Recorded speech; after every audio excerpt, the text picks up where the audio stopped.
Shield FM.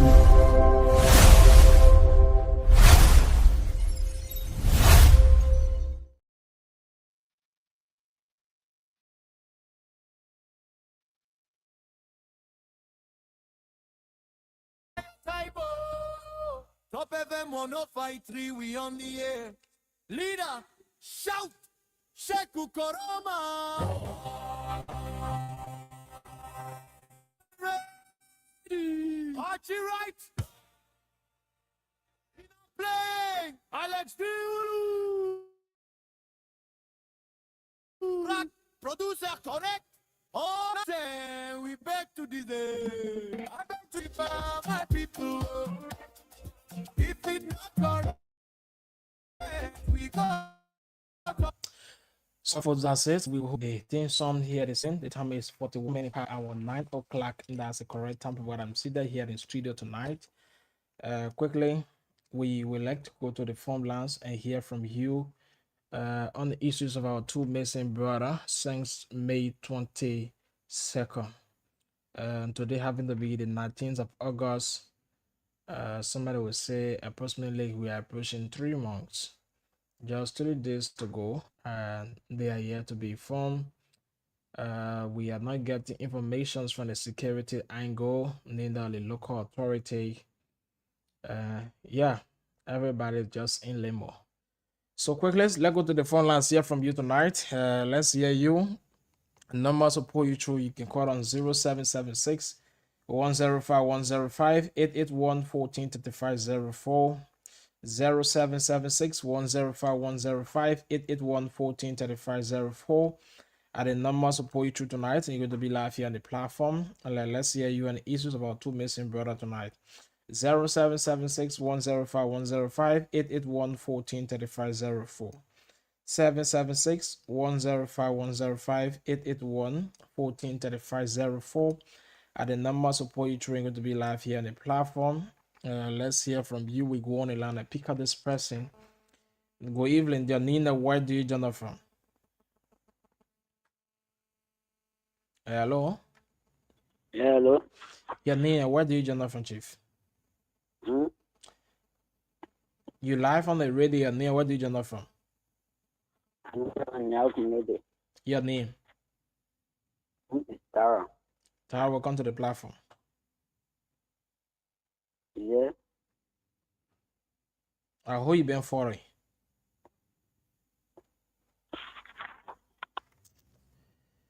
Maybe you won't call on the radio. You know what you're calling for. 0776 105 105 881 143504.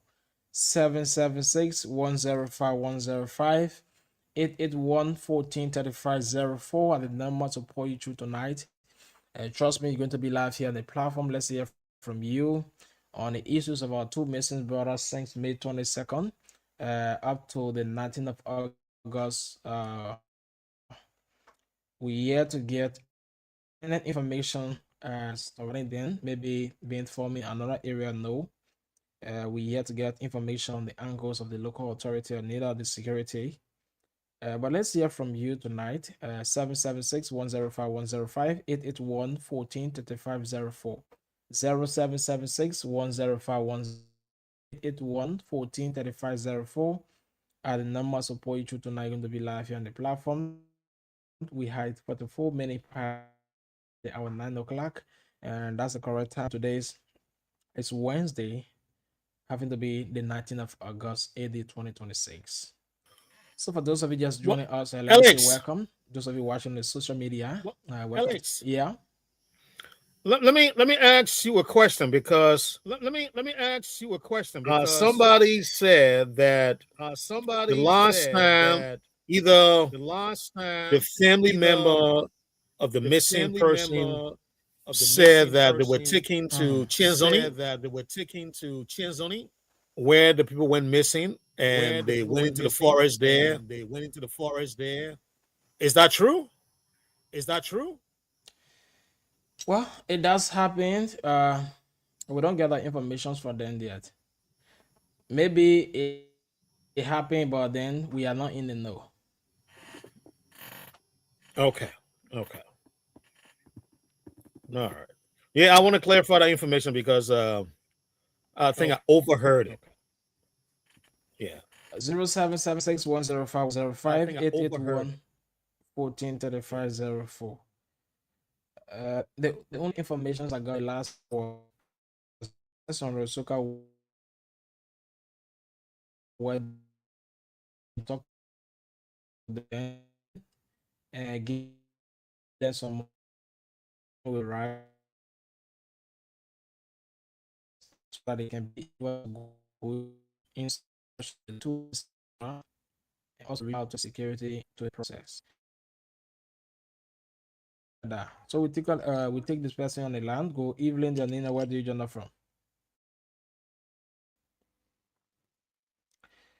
All right, so folks, if you just joined us, say welcome to the platform. Those of you watching us online, you can comment, tell us where you're joining us from.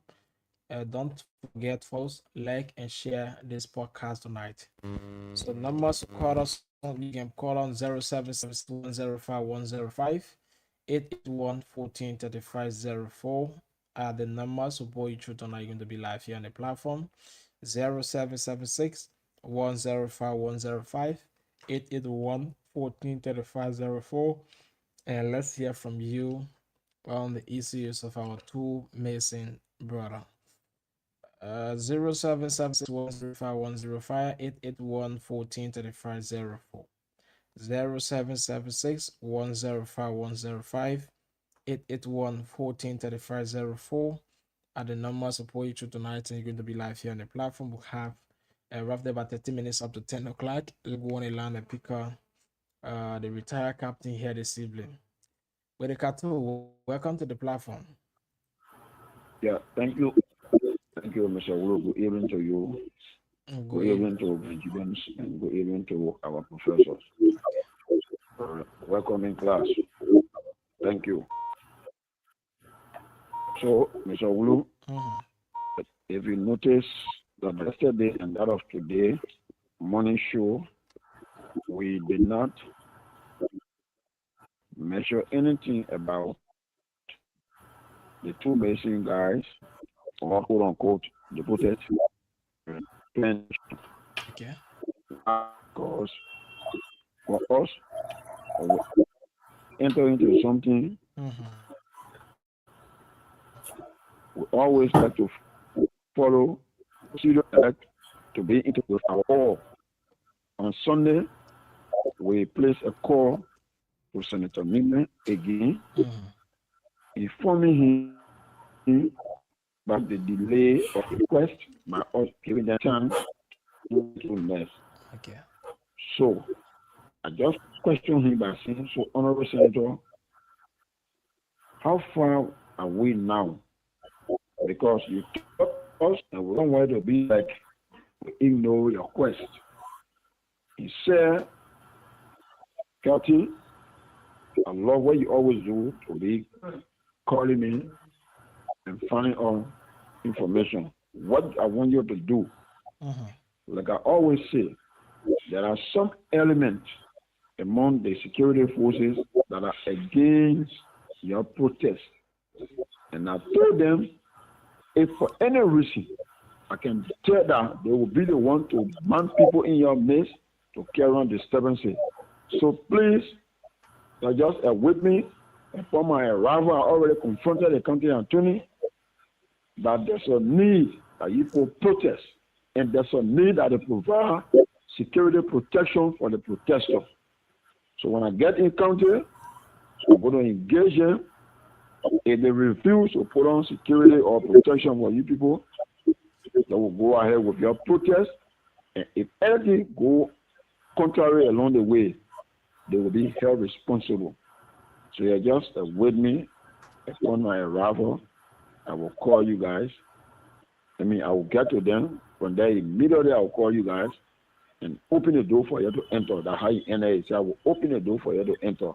Let them carry my name. So that's the reason why you see, like yesterday and that of today, we did not mention anything about our people that are going missing or plan action of protest. because we are doing behind the scene conversation or consultation so that when we get here, we know exactly we are met with almost everything that we're supposed to do. So I don't want our people to think that we are forgetting or sad or sorrow. I was silent on the radio of not measuring the situation that is on here. It does not mean that we are silent completely, no, but we are also working things and it's saying that wherein God is saying, come out, you're going to come out in full. And to open this to you tonight, when we are coming out, trust me, people from different districts, when I say different districts, because Zweru is District 1. Okay. People will be coming from District 2 and that of District 3 as well as River G. Every day we are in a situation with Queens are supposed to come and join us into this fight. I just try to flag it so that our people who believe in us, are looking up to us, should not feel that we are silent, we are supporting. No. Thank you for having us. Thank you. Thank you so much for following the platform. So let's go on the line and pick up the next person here. Hello. Yeah. Nina, where do you join from? This is Reverend Chie calling from Telecom Community. Where we got to the platform. First of all, I want to thank God for Top FM for this program. You know, our people got a parable.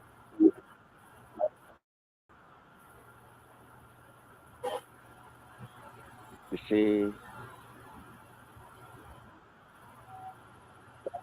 dog is fucking. What am I saying?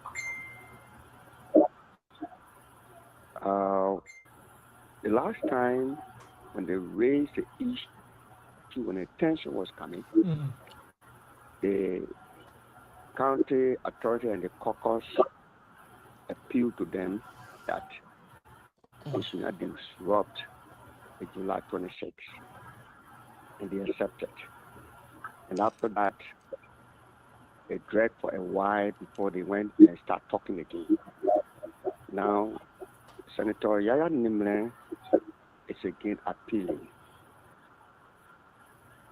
I'm sure, in my mind, nobody told me anything. I did not say anything from anywhere. But in my mind, the way the heat is on, those who are responsible for the two missing guys, they are disturbed. So what I want to say to him is that they who are at the front, with the Katu, Manve, and my brother, how to call him, his name just slipped my memory. You know, they should not give up. At the same time, they should be very, very, careful. Because the thing that Mr. Yak said, if as he said, he will go and meet the county attorney, they should make sure that he meets the county attorney and to provide security for them. Then, whatever happened to be on the shoulder of the county authority and the security. So I want to thank you very much for his effort, for placing call to him, and for that what he got. And let the advice of him, just as he said that he will make sure do a follow up with the county attorney and meet the security, comply, or they don't give you any answer. They will shoot. Because he told me going missing. Nobody talk anything. It's very, very sad. So I want to thank the Katu and the rest of the people who are making the effort Let's wait for your name. But it should not take long time. It should not take long time. I should call him, then you give 1 or 2 weeks, 1 week, to know exactly when he will meet the county attorney and the security apparatus. Thank you very much. Thank you. Thank you so much for being part of the platform. Folks, keep your calls coming tonight 0776 105 105 881 1435 04 776 105 105 881 1435 04 are the numbers support you through tonight on the program. They're going to be live here on their back to D4 0776 105 105 881 1435 04. Let's hear from you. We pick up the express it when we come back. We welcome the belated birthday male on the show.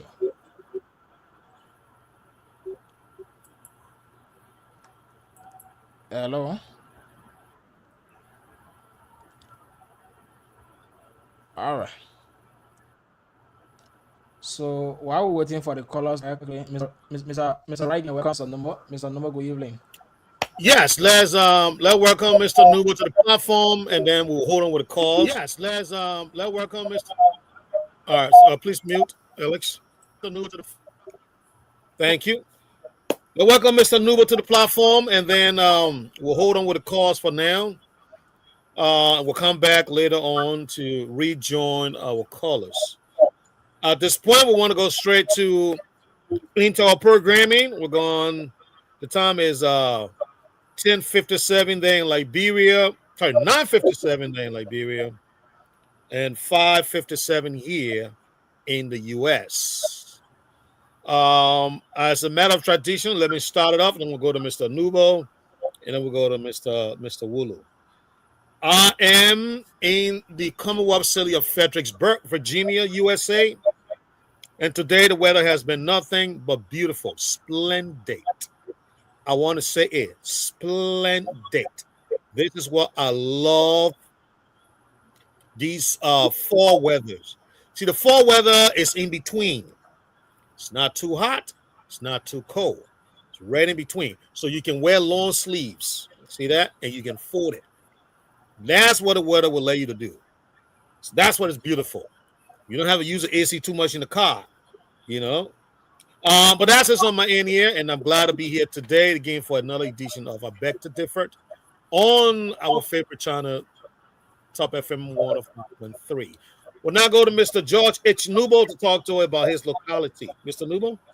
Thank you. I'm George Nubo, calling from the city of brotherly love.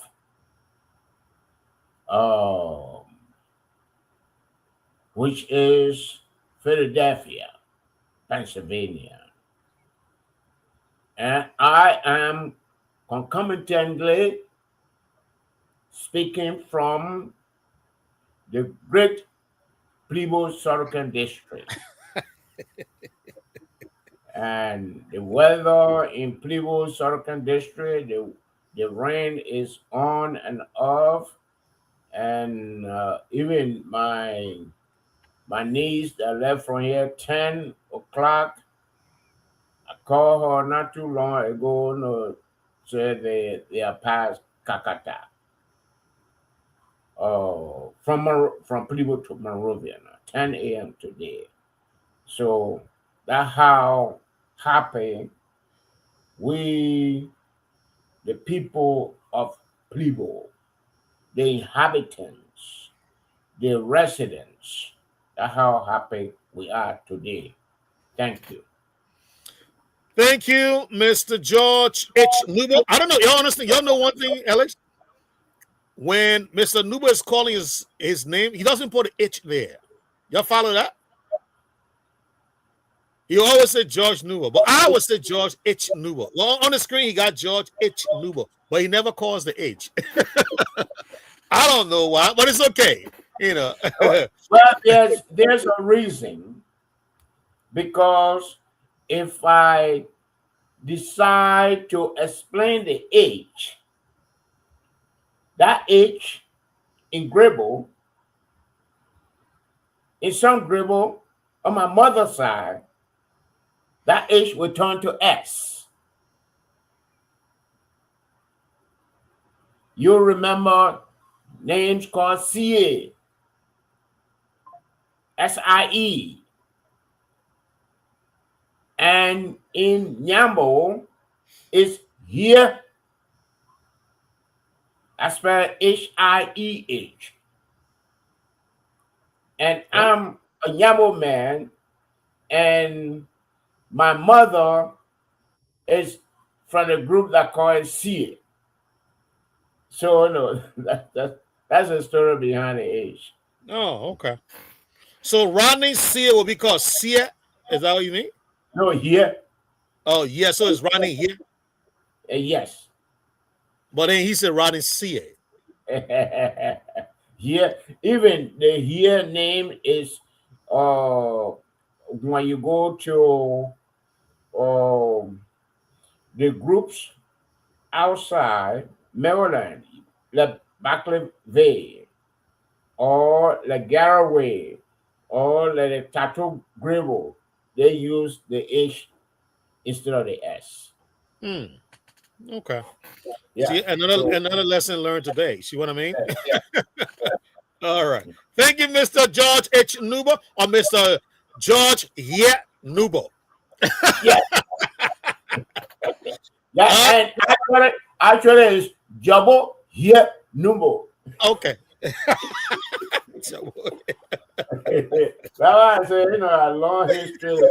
I'm Jabo, yeah, I'm Jabo here. Oh, Jabo here. Now that's the actual grill we going for. Start for Yeah. the first and the last. Jabo here. Yeah, I'm Jabo here. Okay. That's good. All right, Mr. Wulu, let's go to you, sir. What popping there in Zulu whiskey?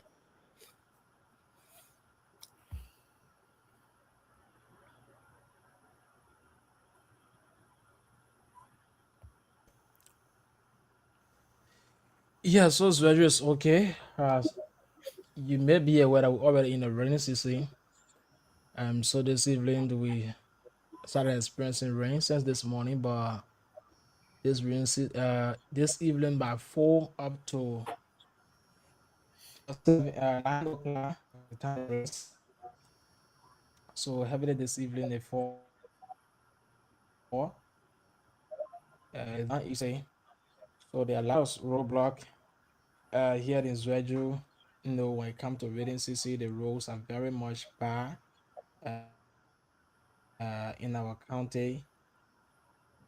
A Sano road which lead to Maryland, River G, Grand Crew, other counties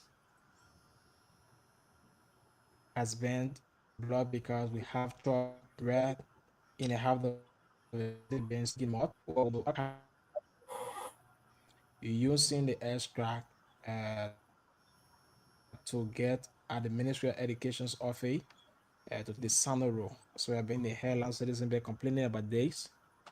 So yesterday evening, uh, one of the airport who's control it, that's Sonny Jerome, with some citizen, were there. As me community dweller was there to carry on the roadblock so that cars can stop using the area. Um, we that was said we make our way there. So a lot of cars, even including our county government officials, cars were all using the fee, to get to the quote other places. So with citizens calling, complaining about this, so they take that action. But again, we are getting information that with all of the things they put on the road yesterday to block the area, in fact, at night they are collecting money from people just to use the extract to get to Ministry of Education and then take their lead to Maryland, River G, and other places. So it's not easy. We think that the local authority need to come in at this time, maybe find a way to pave the road right to Sano Road, either contact the machine so that car can be able to use the main road, because right now there are cars coming from Monrovia and they will not be looking at people taking bypass to go, and will still be standing waiting for other cars to leave the mud before they go.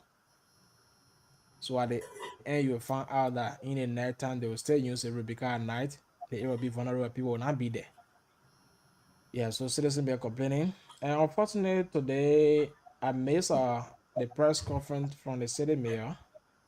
Uh, Even though I'm not aware of it, and then because if I were aware, I could adjust my school time and then be part of it. But I saw it from the smart radio that from today upward going, people who have cattle remain in the city. This will not happen again in Grand County. If I that person will be arrested and forward to court. So far so good. This has happening here in the county. As you may be aware, you already aware of the missing of the two brothers. We yet to get information from the angle of security in either the county or in the local authority. Just like they say, there's no going like nothing. Just like everything is. In fact, it seems to be like we have formed the two brothers. Since people been calling, but nothing as such. So citizens still need answer. And this time, some of their friends are calling on the radio, like some of their comrades are calling them to advise them that since we've been talking on the radio and people are not coming to our aid, the only thing we can do now is to find a solution. Let's take the tip from the radio and see how best we get plenty behind the scene and then come up with a protest. So I think that is why maybe we open form line people are not calling in like before talking on the issue. Yeah, so far so good. These are things happening in Green County County for now. Okay. Thank you, Mr. Wulu, for that with that update from Zulu Whiskey. Thank you, Mr. Mr. Appreciate. All right, thank you for muting and thank you for that. I tell you what, before I go to Mr. Monju, who has just joined us, I don't know if I agree with that strategy, Mr. Nubo, that they want to take the awareness of the radio and go play in the back about the missing gentleman. I personally don't agree with that. I think the two can happen together. You can continue to play in the back, but at the same time, you can keep up the awareness. We got to keep talking about this. We cannot take it off the radio. I know it seems like we're just doing all the talking, but yes, talking helps. The reason why people with the cartoon is not telling us that we got people coming from all the districts and from River G and other places is because we are talking about it. Now you have Lofa Genius also talking about it, putting a platform, placard about it. I think I also heard Mr. Griffith is talking about it. Madam Mami Do, the former president's daughter, eldest child, also wrote, an article about the missing people. She said, bring them home. We're hoping that, Mami, you can join us here too on the platform so that the people can hear you talk about this. But thank you for doing that. And thanks to our man, Billy Katu, for making all this possible. Billy Katu has been very instrumental in all this. But I want to say that just as far as the information you give, Alex, I don't agree with just taking the issue off the radio and talking in the back. I want us to take both approach in the back and then on the radio as well. So we'll open the lines. We expect you to call and talk about these things. But anyway, the few calls that we got, I was okay. We appreciate that. But let's keep the fight on, people. We'll do that. At this point, I want to go to Mr. Monju to talk to us about the gambling capital of the world, Las Vegas, and the state of Nevada. Mr. Monju, how you doing today, sir?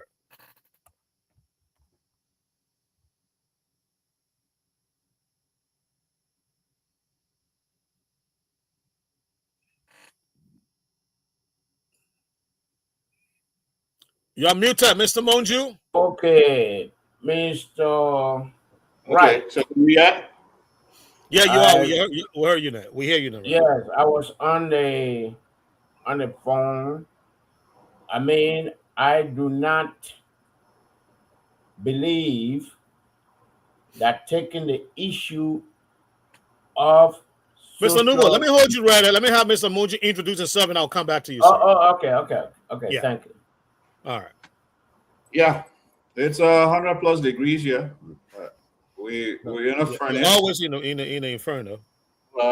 That's what happens when you live in the desert. So that's not a strange thing.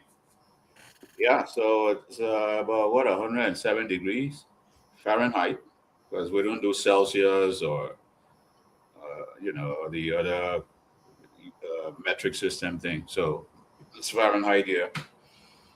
Yeah, nice to be on. I'll be on for a while, see what I can contribute.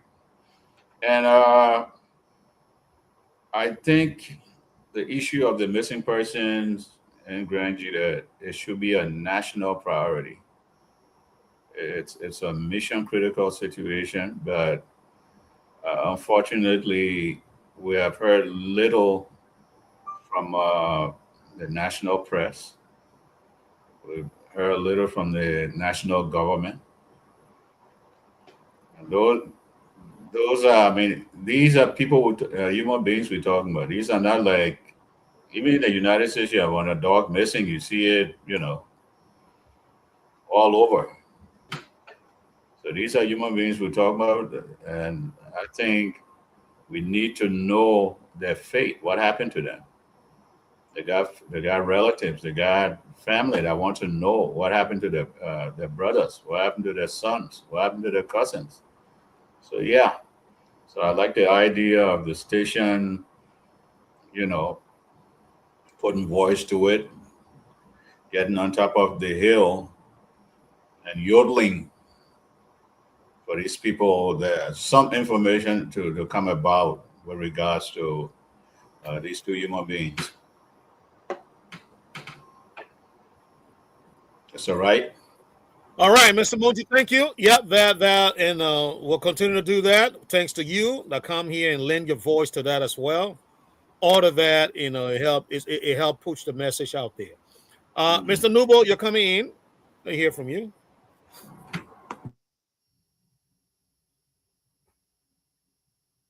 Unmute myself. All right. I was saying that taking the issue of social media is a strategy for us to forget about the two missing guys and the other people who have been missing, in Zwedru or Grangere. So I don't think we should accept it. I talked with somebody, who is connected with a case, and the person said that they want for the group to send their grievances before the protest. I say it should be the other way around. The protest is what you present when you are protesting. And I mean, those are some of the games the leaders of Rangere are trying to play. So no, I disagree with them. Thank you. All right. I don't think I'm far from that sentiment that you just shared. And like the pastor said, the pastor who called, I just forgot his name. That yes, we're going to listen to Senator Neemland, but this thing cannot go. Because this is not. Belakatu have said this 3 times. And we understand that the senator is busy, but we're talking about, like Mr. Monju said, we're talking about 2 lives, 2 human lives here. We got to put some premium on this thing. We got to take serious steps about this. We can't keep pushing the thing, push on your weight. Okay, wait, but the window is closing. The window is closing. We keep waiting and waiting and waiting and waiting. So where are we? Where are we going with this thing? From July 26th, it's August 19th. It's about to be 1 month. got 1 more week to listen to me. Get 1 month. Send your to the people to wait. So at a certain point, they got to come to an end. You know, I know Willikatu and Bozo and everybody, Mount Victor, all want to work with, you know, with the senator, but the senator got to understand at a certain point, action has to be taken, you know. But we're going to keep talking about it on the radio, you know, regardless, because we need people to keep being in the momentum of this thing, because they got to come home. That's the bottom line. We got to bring them home alive or dead. Either way, they got to come home. Well, we've just been joined by Madam Claudia Emotion Smith. Madam Claudia, how you doing today? How's I think you're in Brewerville or you in Smyrna, No. I am not even in the mood to show my location. No, but I'm on the highway towards the airport. That's where I stay and reside. But everything is kind of shaky. I mean, people are arguing amongst themselves about CDC Unity Party and the recent news break. So we're having a lot of heated discussions all around. And if you're a journalist or you're like me, you'll stop at every person that is actually arguing so you can get a bit of information. So it's kind of active. You know, it's late, but it's active. Everybody is on the roads and coming from ELWA Junction. Everyone is talking about it, sitting at every location area to discuss what is unfolding. But other than that, everything is good, and I am here tonight. And I hope the network is okay. And I look forward to spending another wonderful evening and program with everyone. Thank you very much. Thank you, Madam Claudia. Look, I want to make one recommendation to you. Wherever you find yourself right now and you want to come on a show, please go back to that location, because you sound like you are in a studio with 5 different, you know, Wi-Fi connection around. You are so clear and crisp. That's how you sound. That connection you're having right now is so good. Don't move an inch from that location as far as, you know, connection is concerned, because this is the best we ever have from you. I wish my wife was sounding like that when I told her today from Monrovia. There you go. But the signal was just up, down, up, down. Wow. Yeah. Okay, I'm going to try to be right here tonight. So yeah. It's not far from home, but it's near my neighbor's wall, and I don't think he has a problem with it, because he also listens to the show, so he understands that it's important to me to be able to be on tonight and every night.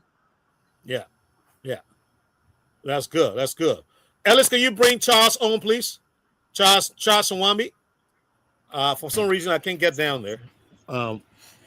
Okay, great. We got Mr. Charles Nwambi with us. Esquire. There you go. I love librarian to get all these fancy titles. That's good. Mr. Swami Jr., how you doing today, sir? Nice to have you on the show. I'm doing fine. How are you? Excellent. Alrighty. We're good to have you on the show, and we're going to make you, because of your background, your legal background, we're going to make you the de facto, you know, guest tonight. So I hope you're willing to fill in that position. But before I go any further, let me play the Justice Minister today. Madam Claudia gave us a good segue into what we want to discuss. This is a topic all around Liberia and Monrovia. And how Liberians behave now. Every community had about 4 or 5 different gatherings. Everybody is a lawyer in that group. You know? And everybody is the Justice Minister in that group. Everybody discussing the merits of the case. Yes. I mean, you go, you find like the small leg group right now when you go there, you say, God, this is feel like a bunch of graduate students I'm listening to. How we do, we know how to talk about these things. So let's play the Justice Minister. He's going to read to us the various charges that were brought against our former VP, Madam Jewel Howard Taylor. And then we'll have Mr. Swambi Jr., Esquire, explain these charges to us, and then we'll come around. Oh, he dropped. This is not good. He will come back. Okay. All right. So let me try to get the let me try to get it on some. Hold on.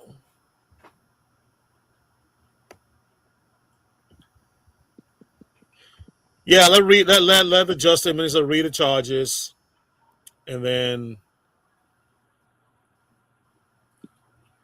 at least it'll give us a good understanding of what we're about to discuss.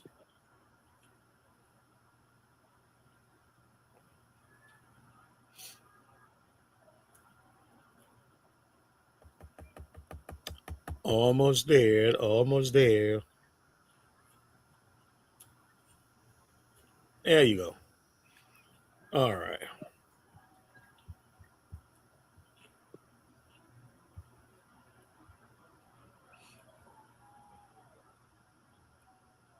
Of Section 15.2, Started money laundering, has been charged with the following offenses: under the Controlled Drug and Substance Act of 2023, violation of Section 14.83, and licensing importation, control drug or substance.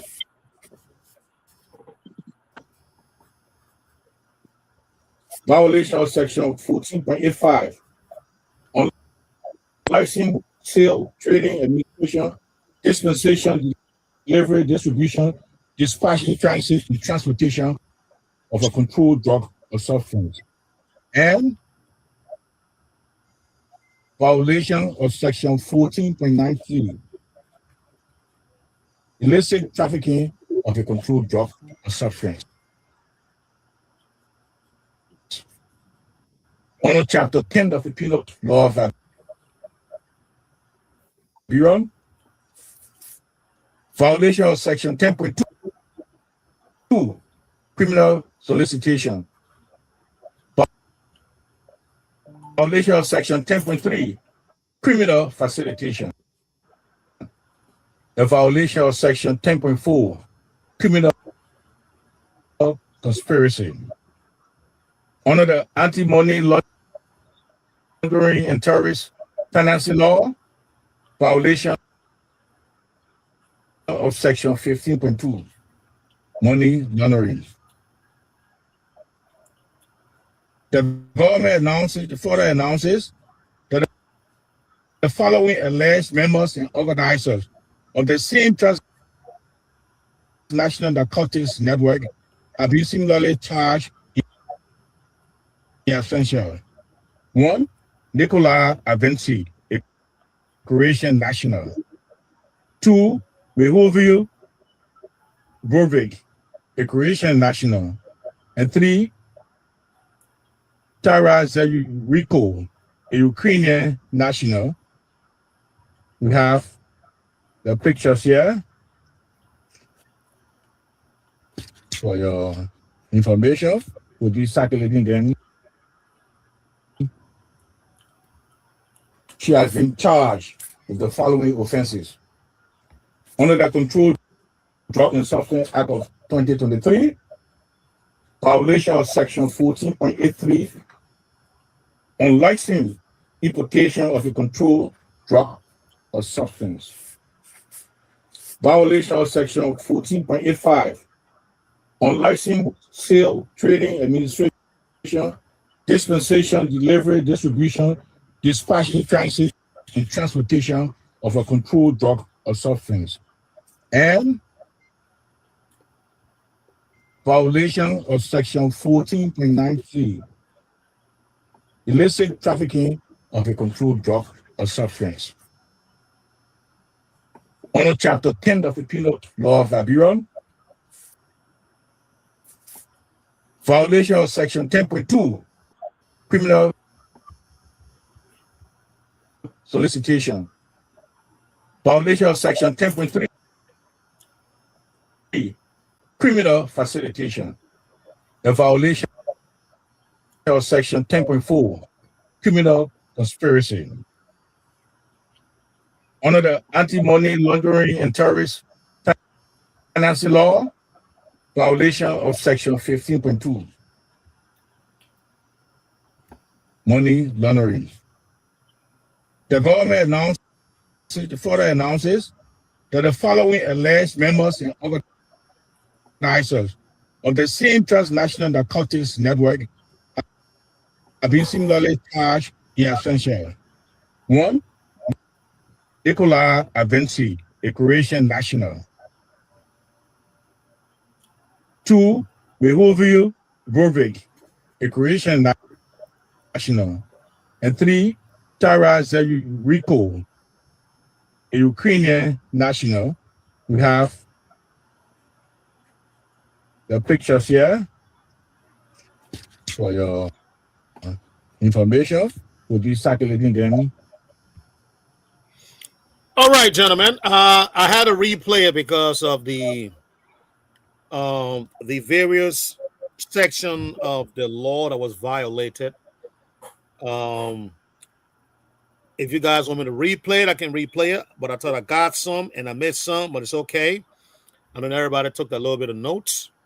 So if there's one there that you didn't get, don't worry about it. Paz or somebody probably got it, and we'll talk about it. So let me 1 second here, gentlemen. Okay.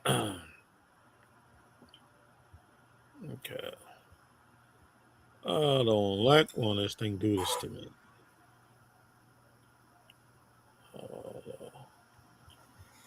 All right, 1 second. Let me do it this way. Okay, so we're back. That was the reading of the charges brought against former Vice President Madam Jewel Howard Taylor by the Unity Party led government. Let me say this is big. It is not, for those of you who have the history at your disposal, please let us know. And I want to ask a question around the table. To you, Mr. Moju, Mr. Nubo, has there been similar instance like this before in the history of Liberia, where a former vice president was arrested and charged criminally? I mean, so many charges. It doesn't have to be a drug charge, right? But has there been any arrest in the past of a former vice president of the Republic of Liberia?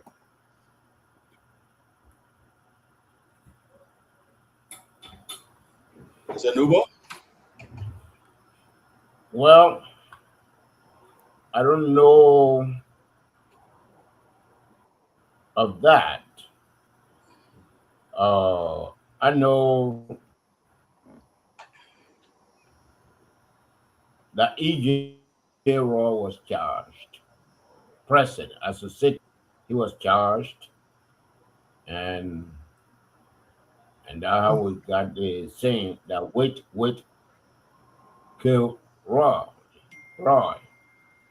I say he was going to the ship and he was captured, and some say that he was killed or at a spot where they built the E.J. Raw building. I think that's all I know. But something like this, I don't think it has happened in our history before. I mean, I stand corrected. So that's what I know. Thank you.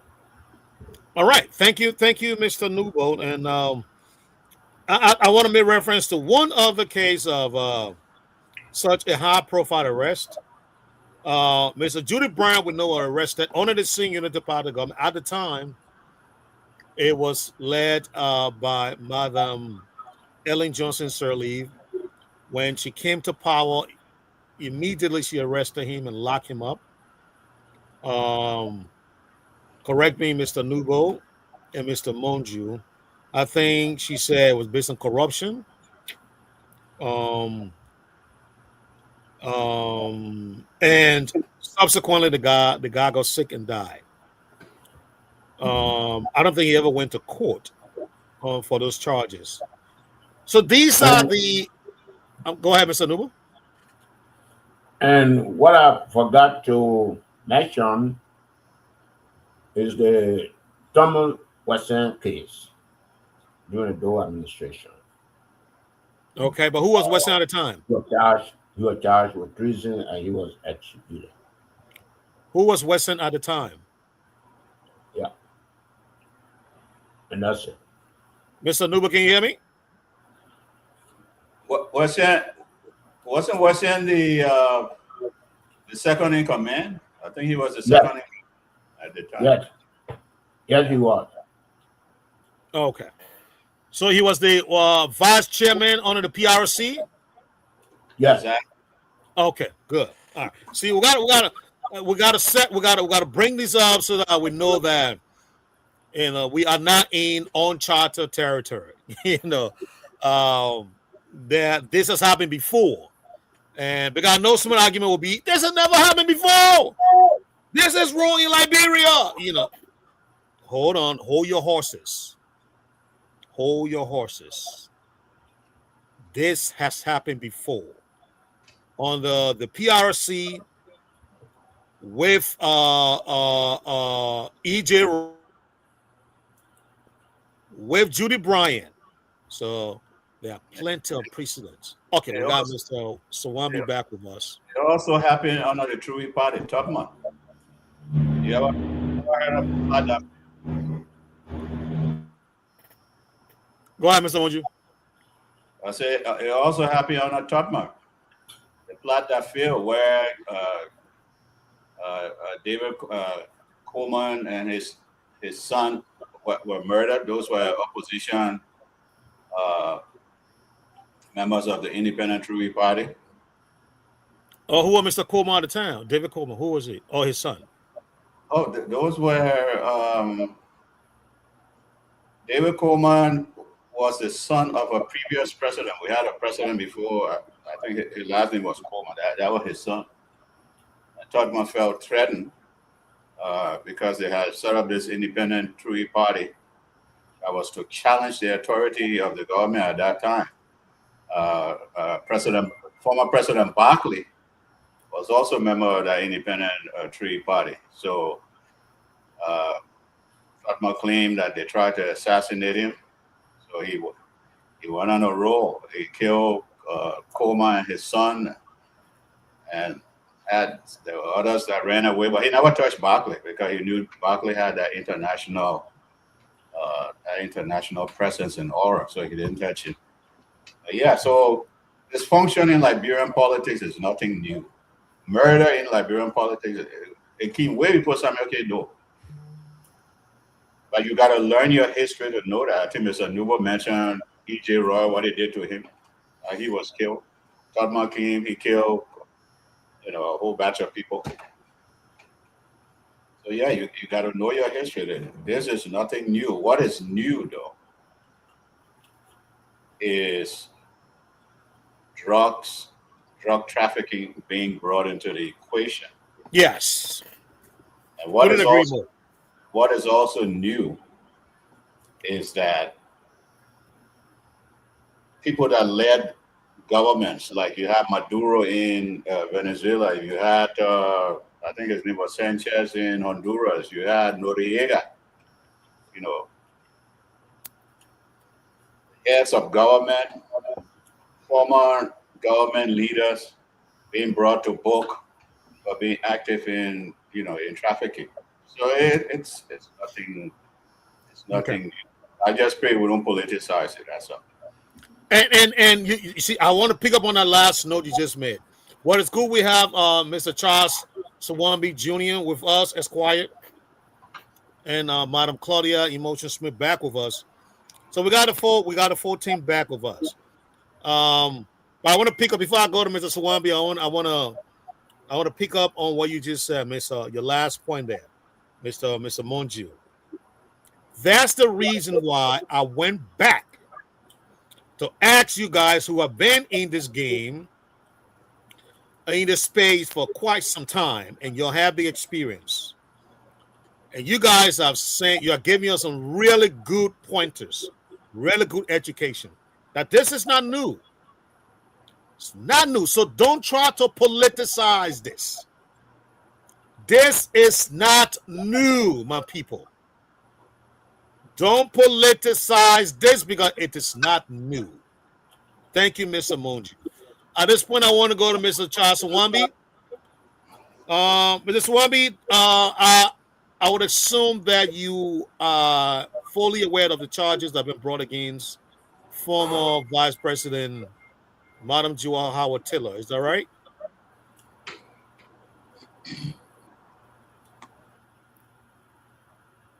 Mr. Swami, you are muted. He's still muted. You can hear me now? Yes, sir. I can hear you very clearly. Yeah, I said Mr. Mumbo sent it to me, and I had the opportunity to listen to it. Okay. So let's as somebody who is in the legal space, let's have you speak to those charges and talk to us about what they mean and what's the expectation from this point now going forward. Well, but first and foremost, let me say this. I do not practice law in Liberia. I practice before the Supreme Court of Pennsylvania, including all federal states in Pennsylvania and the Third Circuit Court of Appeal. I practice before the Washington, D.C. Superior Court. At this point and at this stage, I listen to the Attorney General of Liberia. The charges are what we who earn our living through criminal defense call, a normal criminal proceeding. He read charges, and what the government alleges that Ms. Joa Howard Taylor did. At this point, if I were her attorney, I wouldn't quite frankly be alarmed. What I'd be waiting for, though, is to see the charge sheet. If we're in Pennsylvania, we call it the affidavit of probable cause. If you're in Washington, D.C., I'll say I'm waiting for the purse fee, because in that charging document, the government will lay out what they said Ms. Howard Taylor did and how she did it. And then, as a defense attorney, you want to pick that apart, interview your client. First of all, your client is detained. You want to fight to secure their release, and then you start to map up your defense. I will say, though, some of the things I've read on Facebook are not in and of themselves anything that will have my skin to crawl.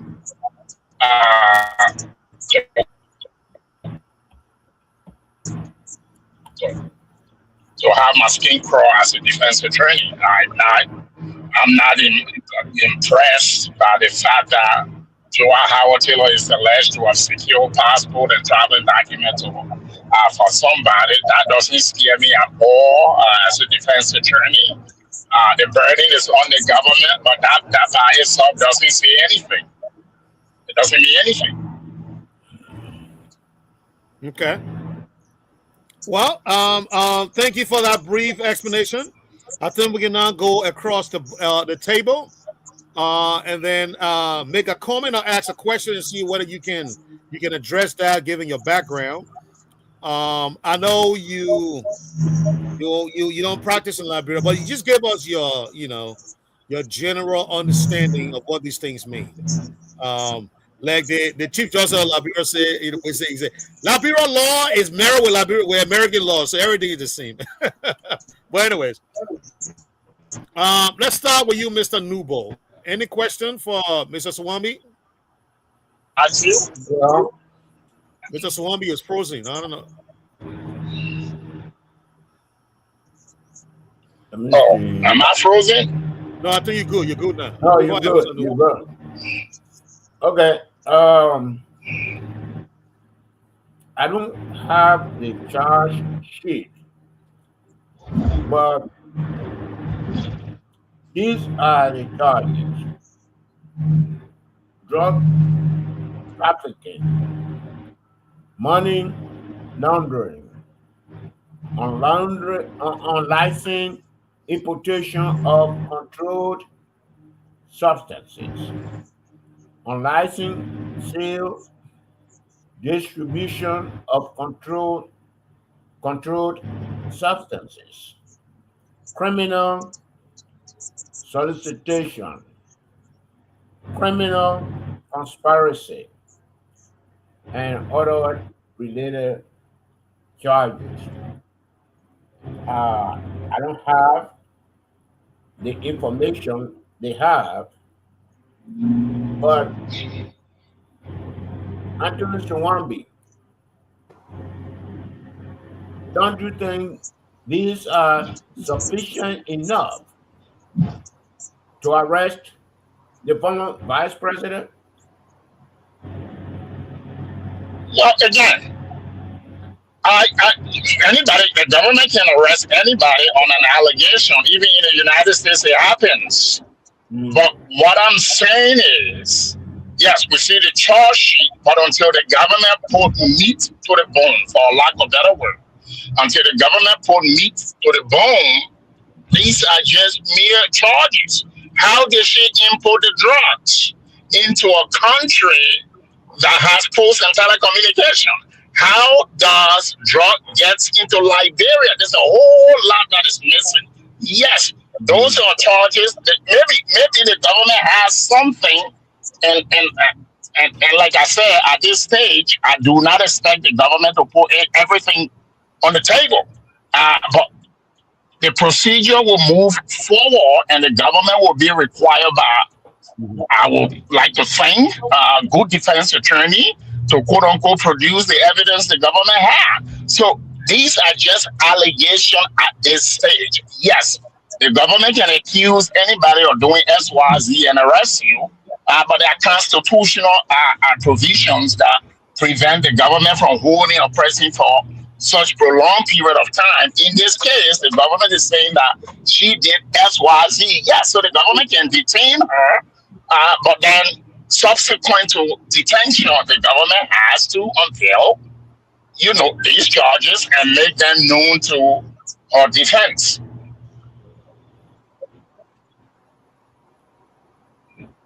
Okay. What I would say is going back to what Mr. Was that Manju or Juju said earlier.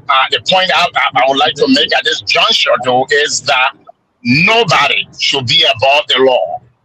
Okay, not a Joa Taylor, not a Ellen Johnson, Salif, George Weah, Joe Boakai, myself, George Numbo, or anybody on this panel should be above the law. Although I earn my life, my daily life defending crimes, I'm also of the opinion that when people violate the law, they should be charged. Now, having that belief and putting on my professional cap to defend people are two separate things, and I keep them as such every day.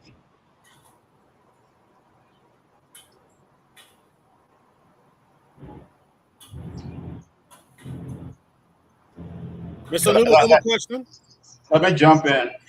Okay, Mr. Monty, come in. At this early stage, from what you've read, from what you heard, what sort of gaps do you see in the government's indictment? Do you see any gaps at all at this early stage? Right. Another thing is, we've noticed that the U.S.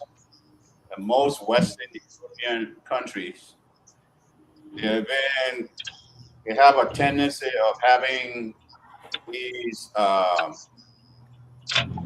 people that are indicted for drugs, found guilty, and all that. They prefer them serving their sentences within their jurisdiction in Europe. in the United States. We saw that happen with Maduro. We saw that happen with Noriega. We saw that happen with, I think his name is Hernandez from Honduras.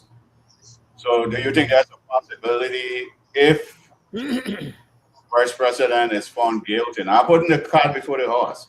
If our former Vice President is guilty, that they will actually serve a sentence either in the United States. Because the idea behind it is that the drug is not for consumption in transshipment. It's going to their country, the United States and European countries. Well, let me say this. Subject to our law in the United States and subject to our criminal jurisprudence, unless the United States, either through the Attorney General or through United States Attorney's Office somewhere in this country operating under the jurisdiction of the Justice Department, can establish that the drugs were deemed or destined for the United States, and that beyond the United States being the final destination, that Joa Howard Taylor, that the United States has information that Joa Howard Taylor participated either in clandestine shipment of drugs to the United States. We do not have jurisdiction. Our courts do not treat the jurisdictional matter lightly. Even with the Maduro case, I will tell you this, Maduro's case is interesting, is fascinating. I wouldn't be surprised if the case falls apart. So there are lots of bits and moving parts to Maduro, and Maduro should actually be treated as a separate case. The same thing goes for other Latin American dictators who've been removed by the United States purely under the Monroe Doctrine and brought to this country, versus what's going on in Liberia. For the United States to invoke jurisdiction, we have to prove that the drug somehow impacted our country. If it did, then we will have subject matter jurisdiction and we'll get involved. But until that is established, I don't think so. So in other words, it's too early to say. Very early. Like I said, everything is still very, very early. Very, very early. Very, very early. And I will, I've got this GPS on. I will qualify my statement by saying at this point, like I said, it is still very, very early in the criminal process. Very early.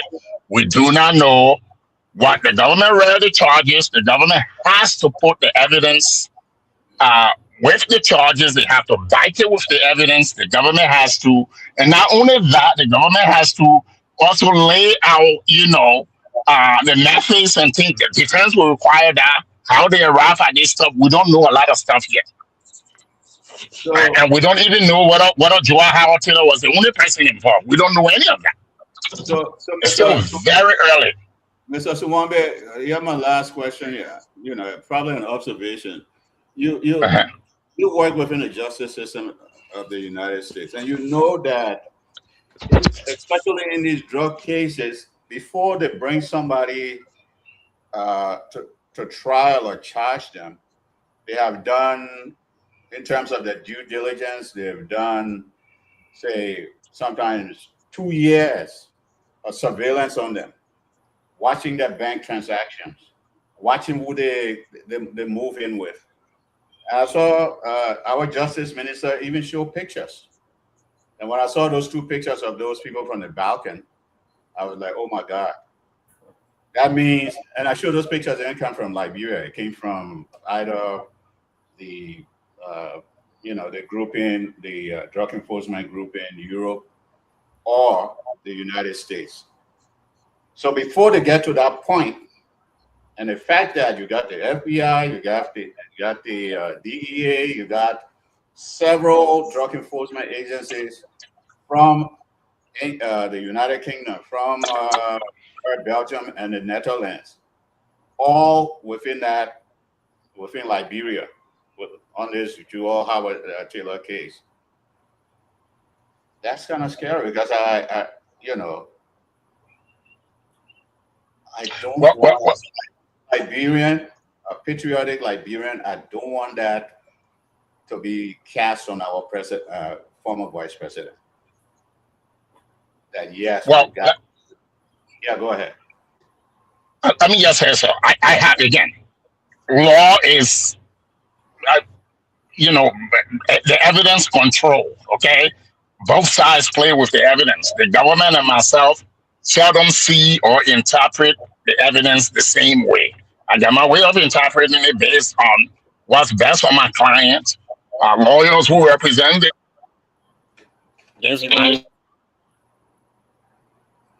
They have their way of interpreting what the evidence shows. I have my way of saying this is what it shows. You're wrong, and then we go to trial. If we don't land on the same side of the coin, we take it to trial. We can either have a judge decide, in a bench trial, or the jury decide. Now, as I said earlier, first of all, I've seen nothing yet. Me personally, I'm not saying it does not exist. I've seen nothing that shows that the United States is involved. I have also seen that shows that the UK is involved, the Netherlands is involved, etc. Me personally, Attorney Charles Case and Wadi Jr., I have not seen any of those things yet. Now, let me make a distinction here. Josh Momo knows me for this. I do not believe that the justice system in my birthplace, Liberia, is competent enough to handle a case like this. That's just me, okay? And an indictment coming from that justice system in the state that it is in today, given the nature of the attorneys who practice there. And there's some decent ones. I will mention Nambidi Warner, Tiawanse Gonglo. There are few of them that are lawyers in the country who are lawyers, who you can put anywhere in this world. They will practice law. They will adhere to the ethical duty that we lawyers should be bound by. There are attorneys like that. I just happen to be a person who, based on the totality of what I've seen out of Liberia, do not have absolutely zero confidence in the Liberian judiciary. That's one aspect of it.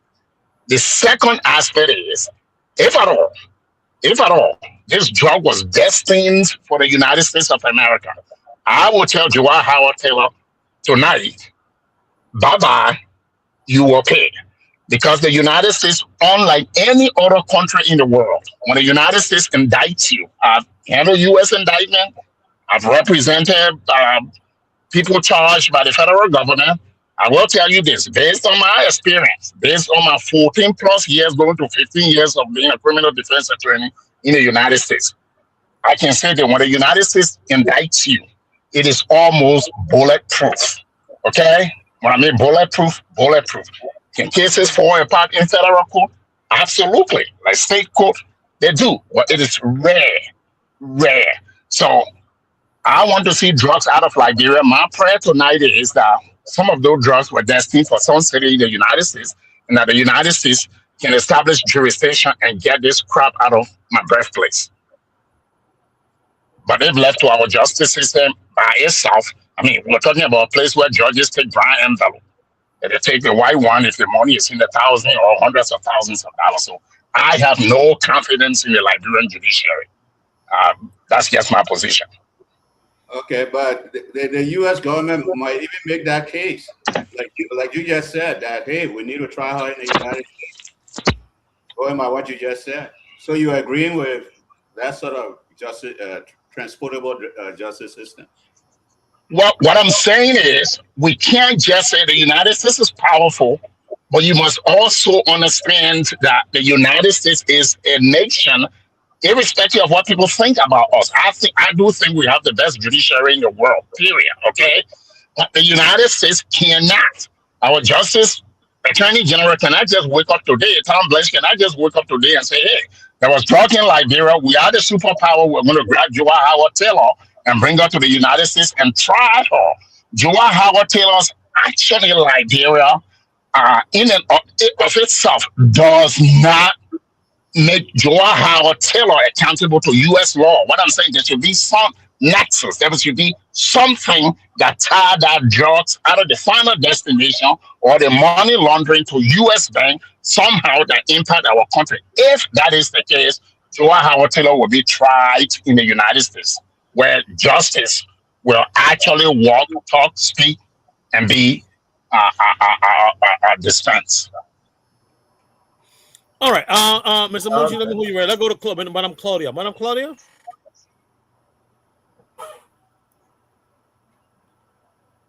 Well, let me say, Mr. Swambi, look, I'm ready. Thank you for being on. You're making this conversation very, very, impactful. Thank you so much, Madam Claudia. Are you there? Okay, let me come in, Sam. We can get Madam Claudia right now. I don't I'm know. here. Okay, good. Madam Claudia, let's hear I'm you. here. All right. Sorry, I didn't know my mic was muted. Okay. This case is in court, so therefore, any conspiracy theories, speculations, all that would get a lot of us in trouble. We have to be careful how we ask questions here. But the main charges that is very important to me is conspiracy and solicitation. And I know here in Liberia, when you have too much information on a crime, you could be held as the valuable suspect. Because how you know all I know? She made a comment on the 30th of July stating that the drugs that were seized should not be burned and held for further investigation through the trial. And I also know here in Liberia, the law is the law, but it can also be controlled by people who have money. On going to Ghana or wherever she was supposed to go, we know that a lot of counterparts, our Liberian counterparts, are in Ghana. People who have been accused in the past of having involvement in this entire drug scene, not the radon, but just the drugs in general that's happening in Liberia, because I live in the heart of it. It's heavy. And I know that when you talk, it can even be, you can be murdered or put in jail where your voice has become silent. But also know here, the judiciary here, you have to have evidence before the court can hold a case and indict evidence. The conspiracy and the solicitation, that is my question. How does her going to Ghana, because you know that she was arrested for trying to leave when they sanctioned her not to leave. It was not for drugs, it was for her sanction not to leave Liberia, because we know that her statement had them worrying to ask her questions. We know Senator Corney was also reached out to by the LNP for him to send her letter to explain what he knows. And I'm sure they did the same thing with her. But instead of her probably responding to the government, she decided to go. So right there, it made the government suspicious. But in her arrest, because when you don't cooperate with the police, you want to act like you're so nonchalant, you big boss man. The police will start to feel that it's the integration of guilt. It's not innocence, it's guilt. Guilt will make you angry. The truth hurts. So my question is this conspiracy and solicitation, what does that mean?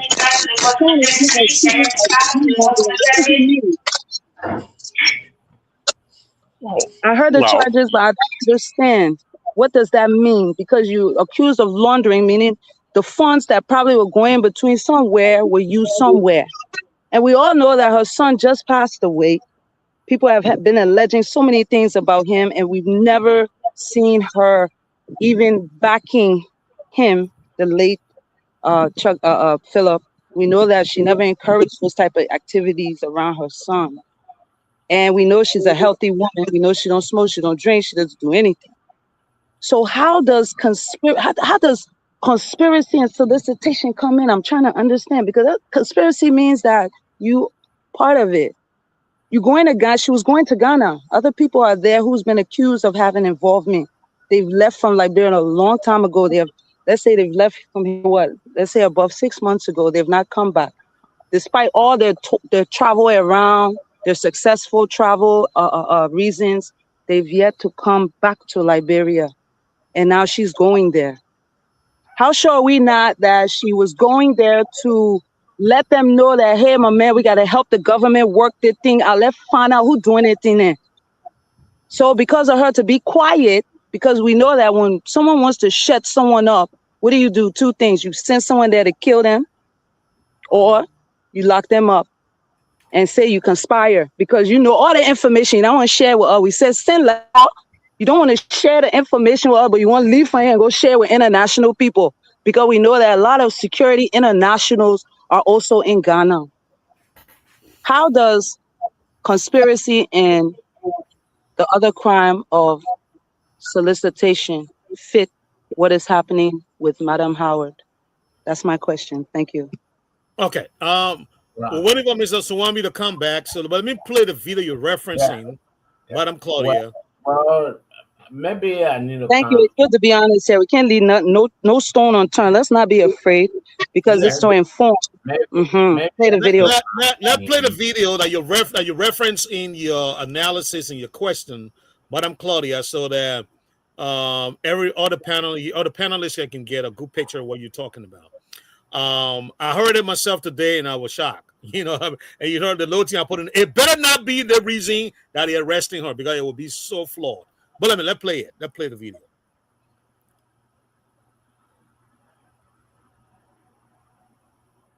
And I was saying to someone the other day, they need to release Peachability, the drug challenge.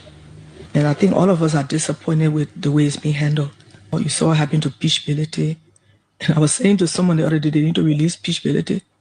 You are buying your own marijuana, smoking it when you're having such a huge consignment of cocaine, landed. Nobody knows where it came from, how it got here, how it was being shipped. There are some places in our country that the drug people have taken control. They bring their boats, their drug by boats. Nobody can tell them what to do. So it's a real serious problem. There are communities where people know where the drugs are coming from, where they are being sold. The level where it is now, this thing has gotten somehow out of control, and we're having real serious issues. So I think the issues of drugs is an Achilles heel for this government. No, I don't, Mr. Newman, you want to come in, but I got to ask this question. Yeah, I can replay this again. Yeah, you need to, because she's alleging that she knows about it, and that right there is conspiracy. Yes, you know about it. You don't inform the police on who. You said boats are coming in. You know boats are coming in. What do you know? In Liberia, the two missing people in Grand G there. If I go and do my investigation and I don't reach to the police with concrete evidence, but I post on Facebook, I go to social media, I say, oh, I know the last place those two missing men were found were last seen. The police are not going to call me for questioning. They're going to arrest me because I have information that nobody else has. That's conspiracy right there. She knows that boats are coming in. What boats?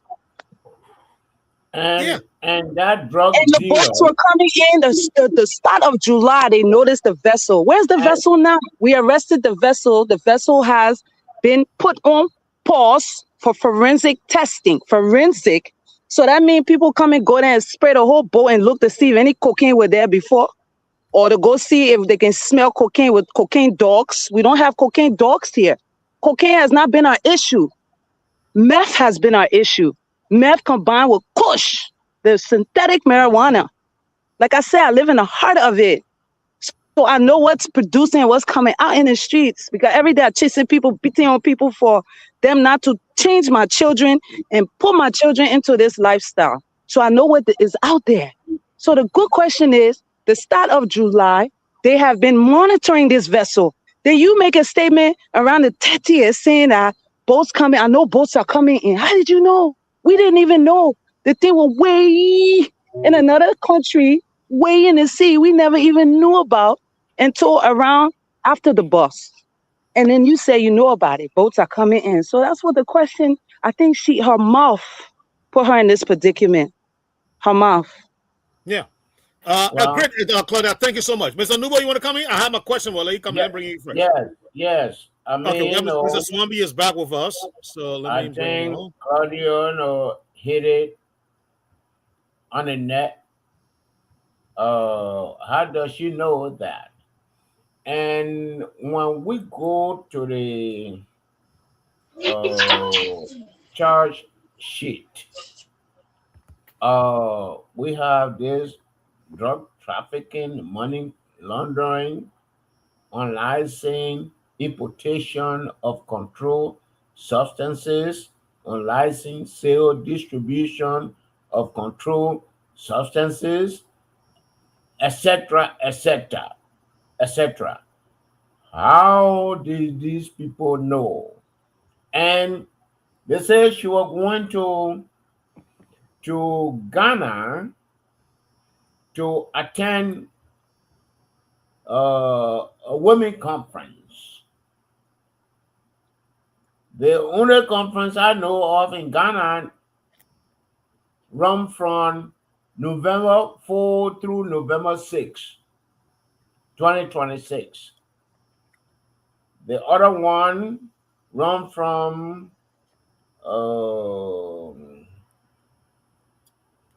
okay, the other one that is African Women Lawyers Association. It run from November 18 to November 2022. And I don't know which of these conferences she was going to.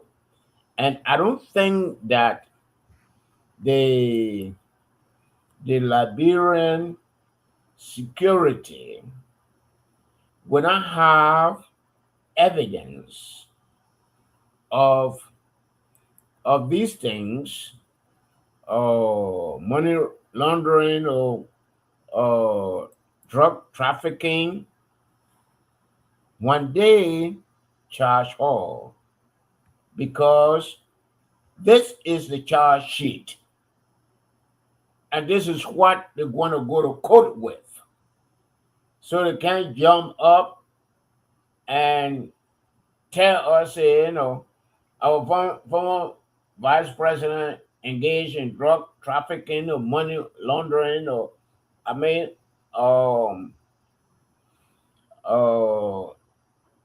it would make it questionable, and it will make the Liberian people not to trust the justice system. That they just pick up stuff and just run with it. So that's what I have to say. Thank you. Okay, great, gentlemen. Look, I want us to go to the line, and I've never done it, but I'm going to be very straight tonight. We are taking only 5 calls because this conversation is so juicy. I haven't even asked my question yet, and I got plenty of questions to ask.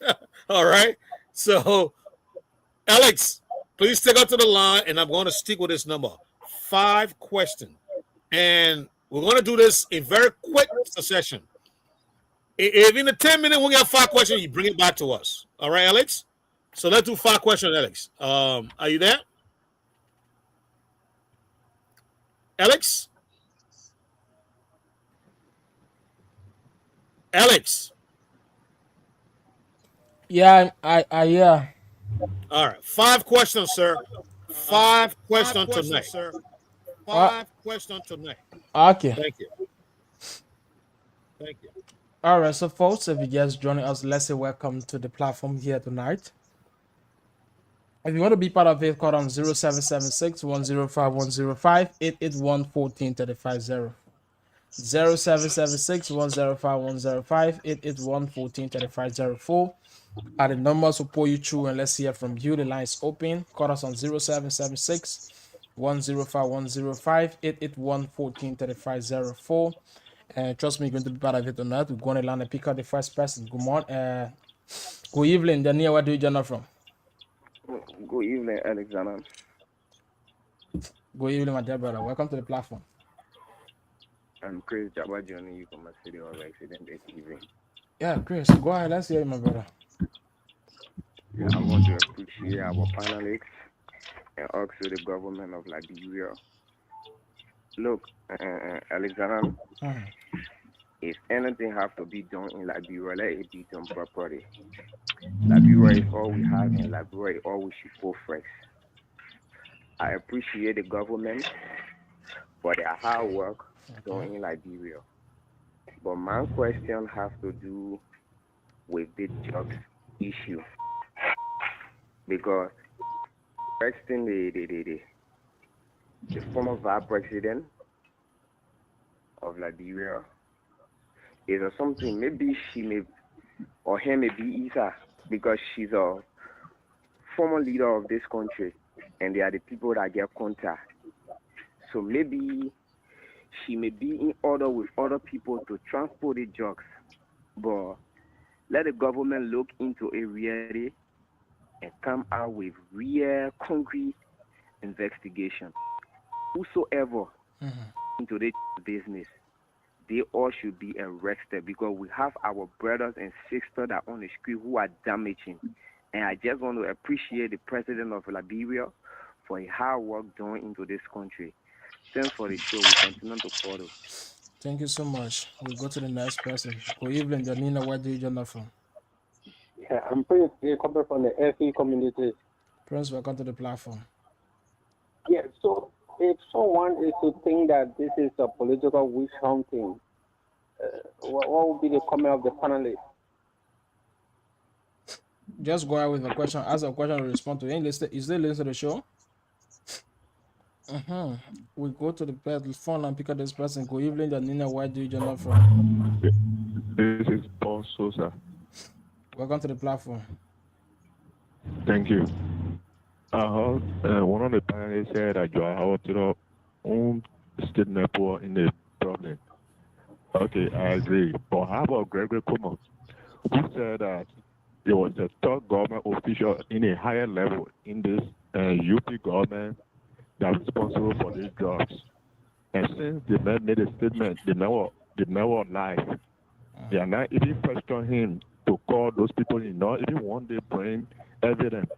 Who are the top government officials? But now they started running after the local ones, started accusing them that and they weren't responsible. And in the same, Gregory Kuma said that they were using government vehicles to transport the cookie. So who getting the order before they were using government car? He not produced no evidence yet. And he also went and started accusing journalists that the cartel paying the journalists so as to support the whole thing. So why are they now questioning Gregory Kuma and then going after other people? As soon as you start talking about the drug business, then they start witch hunting you. Anybody that try to talk about the drug business, then they start witch hunting them. Why they can't question Gregory Kuma too? That's my question. Thank you. We'll pick up 3 more persons and we go back to the panelists. 0776 105 105 881 143504. Put in this person. Good evening, Janina. Where do you join us from? Yeah. Good evening. Good evening. I'm Reverend Chair. Welcome to the platform. They said first thing come first. Now, rightly as my son just said, we just left the line. The HR alleged or said there was some top government official in the government that in the cookie business. He said that and gave other references. Up to this time, nobody have asked him the question. But instead, they are, applauding him for the work he's doing. Now, Joel Howard Taylor said boats are coming. That's what she said. So why are you going after now? What's the first thing that happened? Then you go after the second thing that happened. Let justice be done. First thing called first. Thank you. Thank you. 0776 105 105. We'll take this person. We'll come back to take the last person. Good evening, Daniel. Where do you join us from? Hello? Hello? Yeah, Nina, where do you join us from? Yeah, this is Pastor Tua, calling from Buencoto. Welcome to the Thank platform. you, brother. Thank you very much. You know, the whole thing here, really, I want to ask people, because of the demand that the woman made, both is coming in, that's why they are facing out today on the street. That's the question I have to ask. All right, thank you. 0776 105 105 881 143504. 776 105 105 881 143504. We pick out the last person here and then go back to the panel quickly. 776 105 105 881 143504 are the numbers will pull you through tonight. You're going to be live here on the platform. For those of you just joining us, let's say welcome to the radio service of T-Shower People Communications Incorporated, top 105.3. We go on a line and pick up Mr. Sagan that quickly. Good evening, Chief. You see, yeah, I always have one with how things are done in Liberia. Like The RG came on air, publicly announced that government official part of the drug scandal, the journalists being paid. There was not a single journalist single about him. Government vehicles were being used for the transportation of this drugs. Now today you are arresting another person, charging them, and people are linking her with statements she made that both were coming. We should not be in this country to always leave room for speculation that people are being witch hunted. If the people are really sincere and serious about investigating the drug, the first person should be on the list should be the police director. Let him single the people out. Then we know that things are done. People are saying this, that, and that. Okay. Let's be candid in this country. That's a bad precedent we are setting here for tomorrow. We will not look at things from the surface. That statement that man made is tantamount to even put the whole government reputation at stake. And he still there is not being questioned. Thank you. Thank you. Thank you so much. So at this point, we'll hold it there and go back to the panelists here this evening. So thanks to all Thank of you, Mr. Wulu. Thank you so much. Thank you so much. I always say when people can always surprise me. Well, I think it says 11. It's 11 p.m. there in Liberia. They will not call that when they can call plenty. Well, that's good. Well, thank you guys for being part of the show this evening.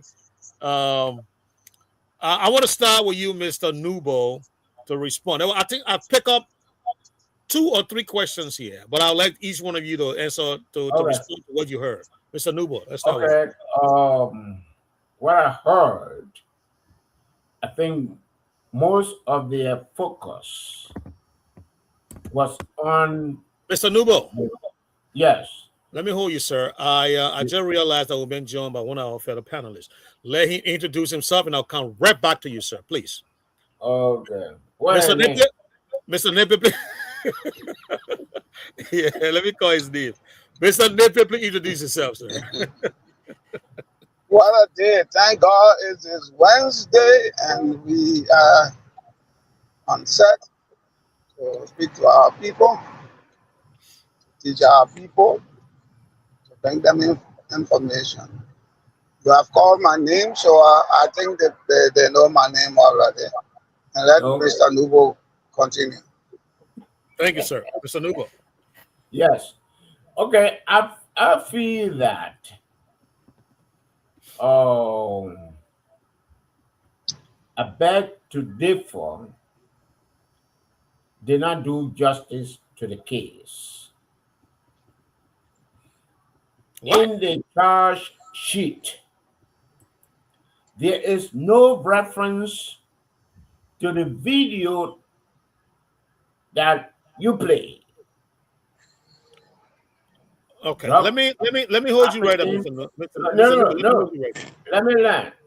You will land, sir. You will land. Let me just make a quick interjection in your land. When I play the video, I said I will play the video in reference to what Madam Claudia said. I never played a video from the beginning of the show, but when she came on and she referenced the video. I said, let me play it so all the other panelists can hear it. That's why I played the video. And most of the people that call, they were referencing the video, but there is nowhere in the charge sheet that it referenced the video. They say drug trafficking, money laundering, unlicensed importation of controlled substances, unlicensed sale, distribution of controlled substances, criminal solicitation, or criminal conspiracy, other related offenses. That's what it says. So the colors did not reference any of those. I mean, her statement has nothing to do with money laundering. Her statement has nothing to do to the sale of controlled substances and what have you. So there, I feel that I know we blew it. Thank you. All right, I bet to differ, but let me go to Mr. Monju. Mr. Monju.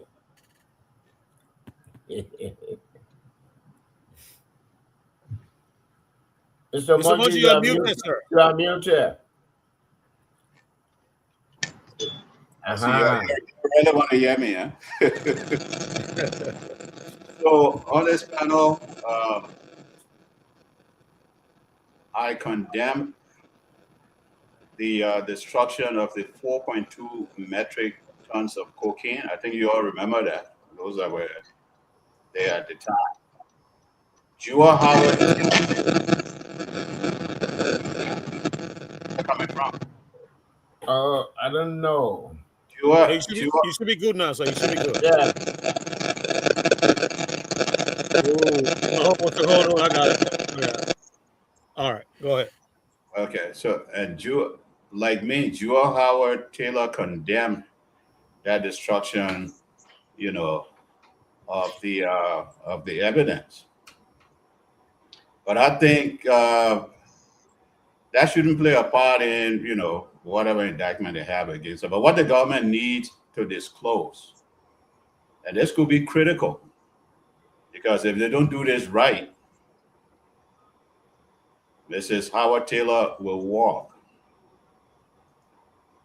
They need to tell us whether there were representative samples independently tested. They need to tell us who witnessed and documented the testing and destruction.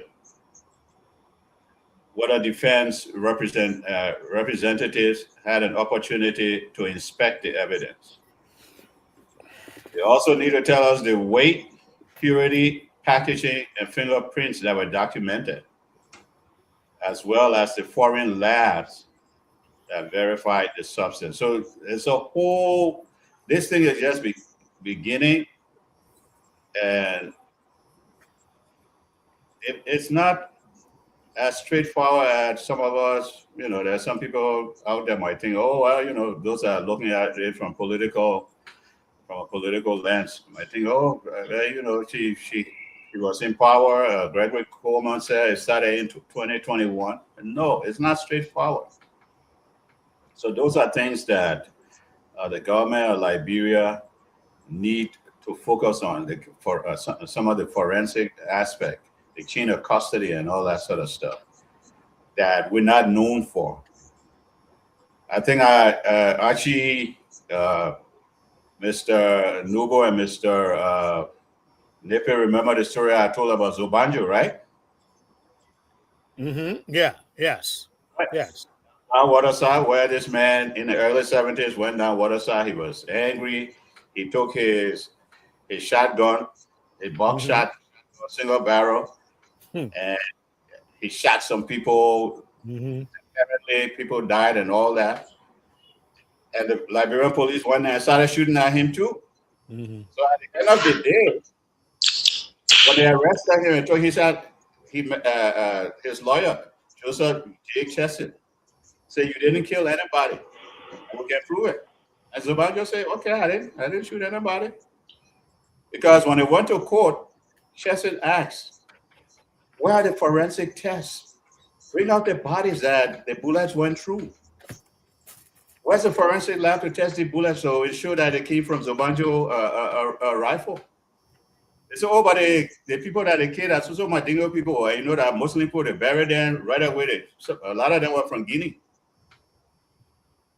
And we all know Muslim people, they don't go and honor a body. And what happened? Zubanjo walk.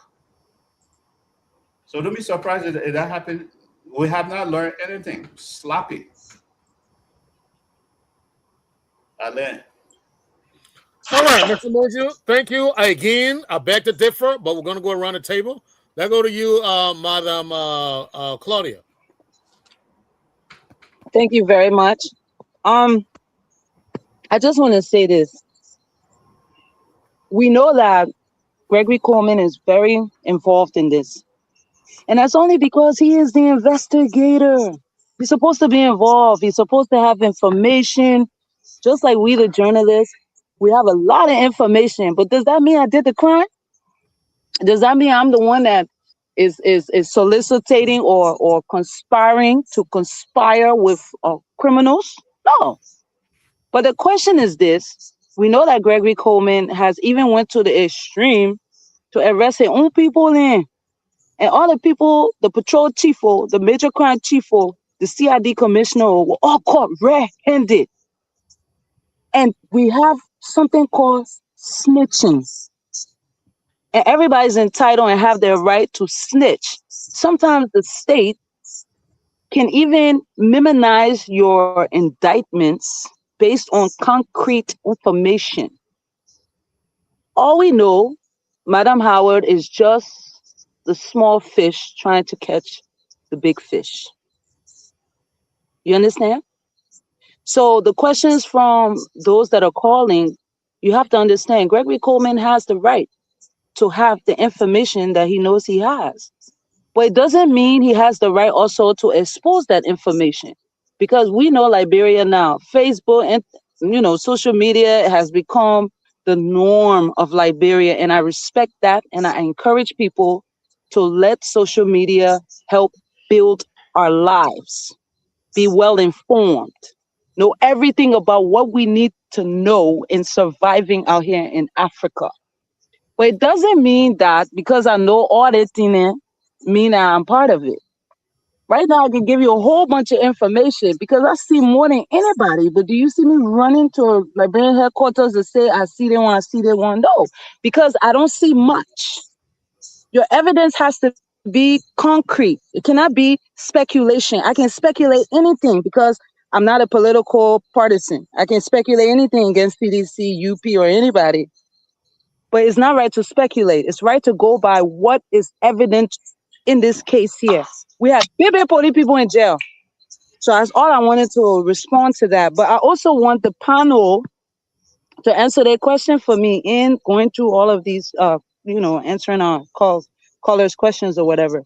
Do you think that Gregory Coleman should be suspended for now? Shouldn't he be suspended for now until the entire thing finish where? Tina Bono, she was arrested. Many years ago, she was allegedly accused of having a cargo of drugs brought in. Her name was somewhere attached, allegedly. She turned herself in for a different crime. And like I said, everyone has their right to snitch. Even me, somebody hold me for something I know I'm not part of, but you did it. Y'all can't kill me one time because I will snitch you out. I don't want to go to jail in Africa. The condition in South Beach, let me tell you something. I went there. The condition in South Beach for the women's side is okay. You just sweep whole day when you enter. They want to show their imperial, their status, the women, by giving you a broom and maybe sweeping whole day. We went on a visual visit, so I know what happens there. But now is the time for the state to make Madam Howard talk, because I know she knows a lot. She's just the operation small fish for the bigger fish. That's where my conspiracy theory lies. And I look forward to following this case head on. And we will follow it. We'll follow it and make sure that we follow it just how we followed the previous case with the late Madam Jackson, Mrs. Jackson. Because he made a comment on Facebook, oh, my wife not that, my wife ain't make it. Right away, he was held for murder. And later what? Acquitted and sent home. So you have to understand that what we say with our mouth can put problem on you and put you with something that you don't have no knowledge of. We can lie in Liberia, Bawe. Everybody knows something. Okay, I'm finished. Thank you, Madam Claudia. I know you gotta go all night, but I'll hold you right there. And your connection is so crisp tonight. I know that's why you're rolling like this, but you know, it's good. It's good. You're doing that. I want to keep Mr. Swambi last because he is the legal mind here among us. So let me go to Mr. Nippet. Mr. Nippet, you're listening to your fellow panelists. I know you were not here for the call-in, but is there anything you want to share based on what you heard so far?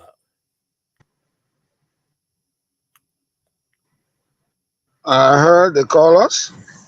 Oh, you did? Okay. The first person said that he welcomes and commend the government for doing what it is doing. And if anybody is caught and paraphrase his language, and there are facts to bring to justice, they should be brought to justice. Ome Gonda came, Mr. Gonda that is, came and wanted to know why is it that the government is not transparent. The police director said there were top persons in the government, top people in the government. And he's of the opinion that those top people should have been named. And the five of them, the connection of their language points into one direction.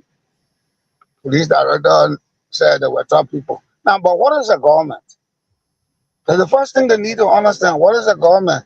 Because when I say government, they're thinking about UP government. No, the government is comprised of three separate and distinct branches to enforce the question and to answer the question of check and balance. Is there sufficient check? Is there balance? That's why you have the three rooms in the house. It's like the Trinitarian stuff. The Father, the Son, and the Holy Spirit. In the context of that, the government comprises of the first branch, those who make the law, those who execute the law, where the presidency comes in, and the judiciary, the interpreter, the ones that understand the law, all of the language, the contextual phrases, the clauses, everything, the inferences. That's why we have the courts. So that's the government right there. Three equal but distinct, separate branches. That is the government. So if the police director says hire people in the government, the government, it means hire people in the three branches of the government. It doesn't mean UP administration. Because what they are thinking is that, oh, the police director said that in the UP people, why going to Mrs. Joel? Is it right to go to Honorable Joel Howard Taylor? For profound reason, that could be, it could be right. For suspicion, for the investigation going, and people leaving pieces of information here, there, and yana. That when you put them together, they point into a certain direction. Now listen to from our room, that the police director was being asked on 50-50. Team match is that there. What do you mean? He said, I mean what I said. And we're going to start from 2021. And I suspect very highly that since the government of Liberia established a second, reached a second understanding with our international, with a country within the international community, we started having this problem. We began to have this problem. There were stories that at a certain place on the ELWA highway, people were meeting there every night. When I got to Liberia, I heard that same story.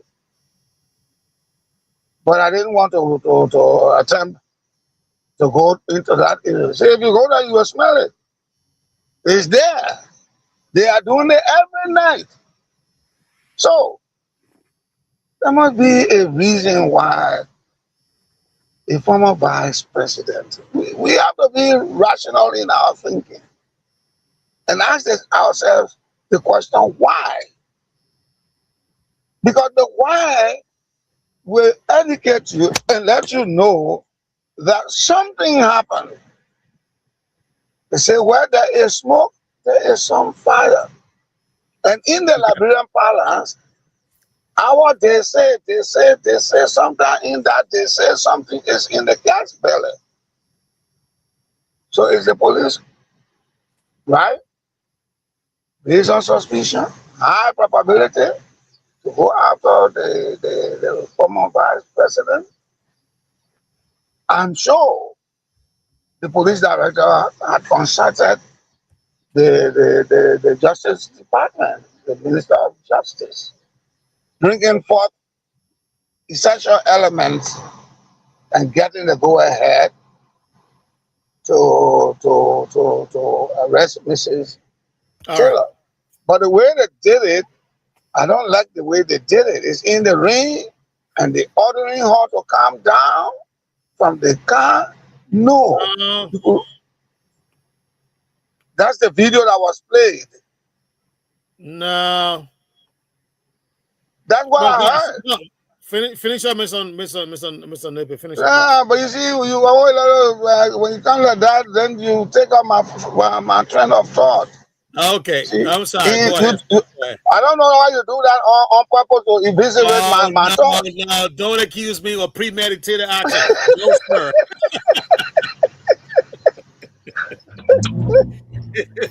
So I heard the video. Oh no, she will not get her in the ring. Oh, and she's talking that they identify the car 1071 that. But they should have issue such warrants. Because the law does not mean its language. All right, let me hold you there, Mr. Nippy. Let me hold you there. Let me hold you there, sir. Thank you so much. But I didn't learn. I didn't learn. You murder the people on the plane. All right, get a second, sir. When you're talking, nobody talk. Nobody talk. 10 seconds. So they should have accorded her some deference as being the former first lady. I mean, former first lady and then former vice president. Search warrant, go to her and see whether there are pieces of information there. But to order her to come down in the ring and her security saying no, she's not going to get down and all those kind of things. That's not good. That's humiliation. The law does not guarantee you humiliating a person before you carry them to the court. Because the law presumes that everyone, when they are caught, they are not guilty until proven guilty.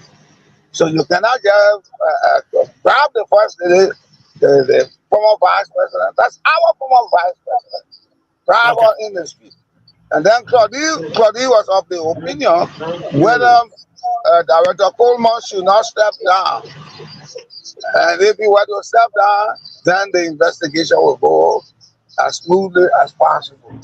Well, the hammer is he's in the operating theater, so he has to operate until it is proven that he Thank said you. snitching, that the information comes out that he is a part, he facilitated in the whole crime. But Mr. Numa, you're not a host. Okay. Why are you doing that? No, I Let, just said thank you. I can't thank you. gentlemen, No, I I didn't say I gotta bring another panelist in. Thank you so much, Mr. You Nepe. I want didn't to say sing a happy birthday song, you want to sing a happy birthday song, you ran away. Oh, you can take it back. Okay.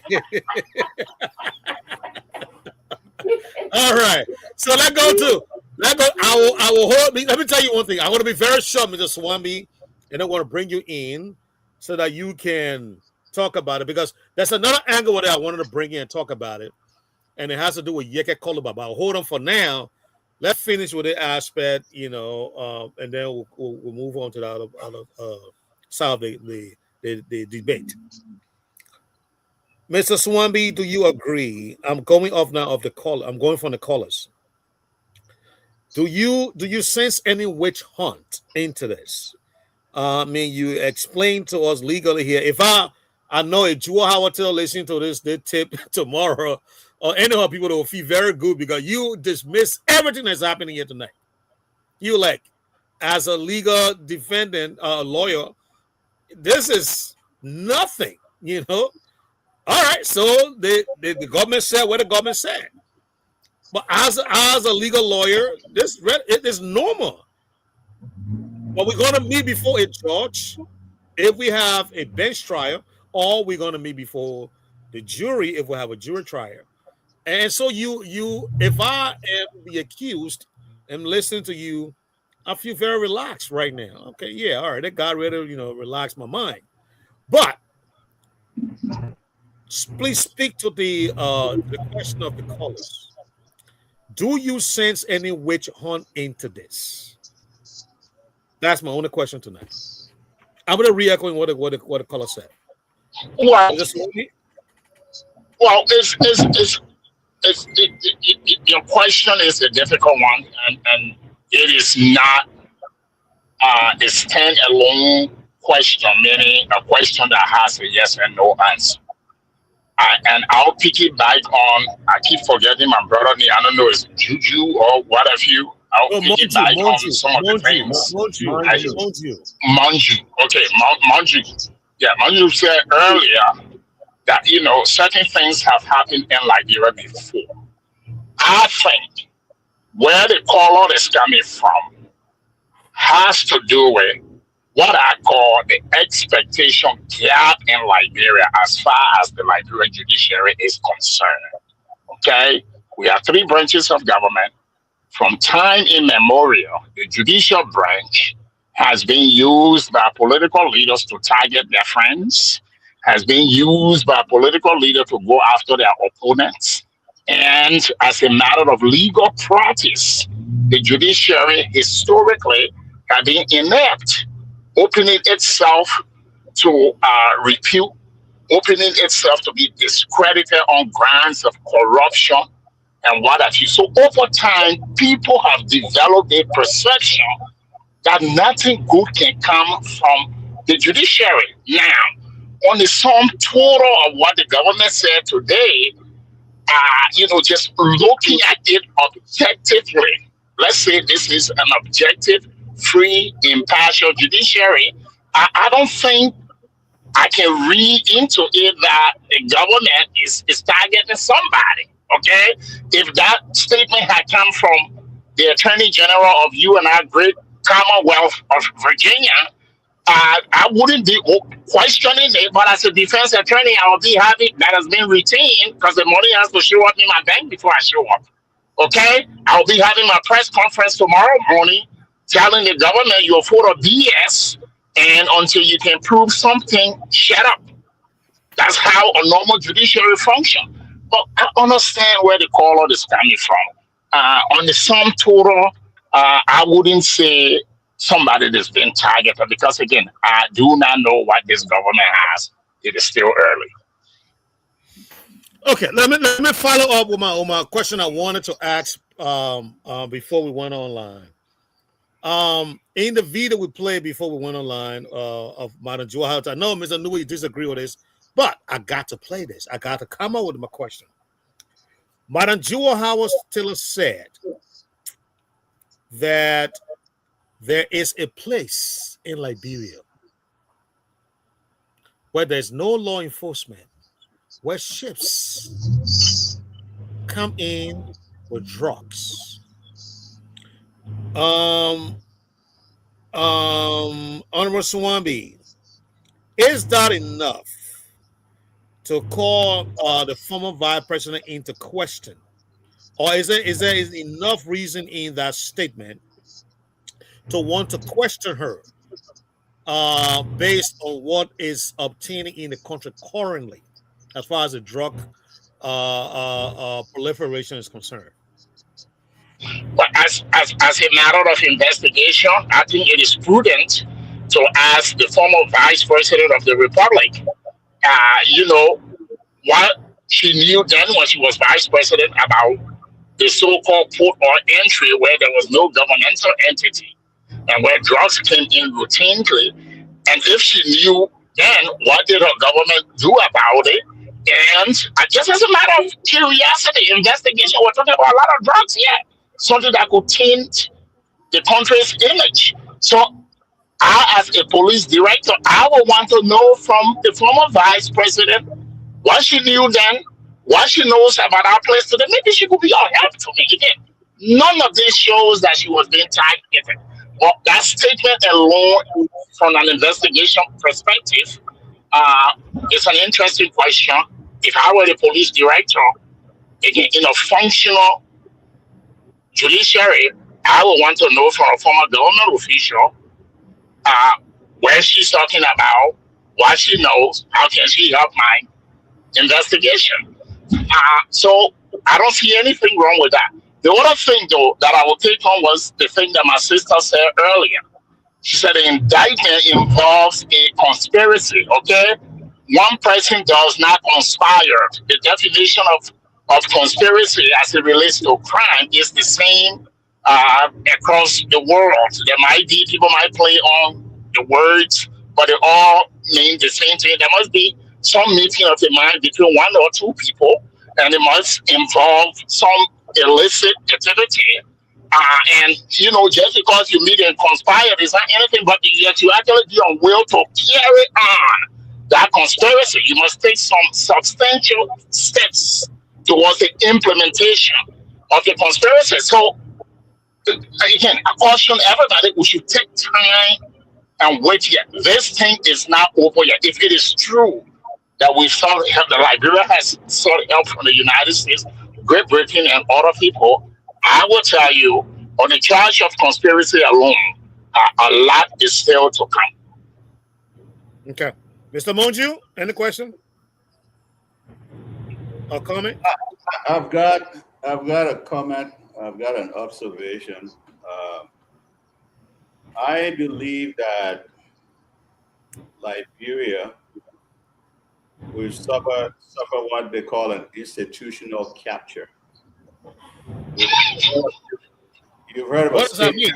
The first time I hear that phrase. Yeah. Well, you guys, police officers have already been implicated in the order trafficking investigation.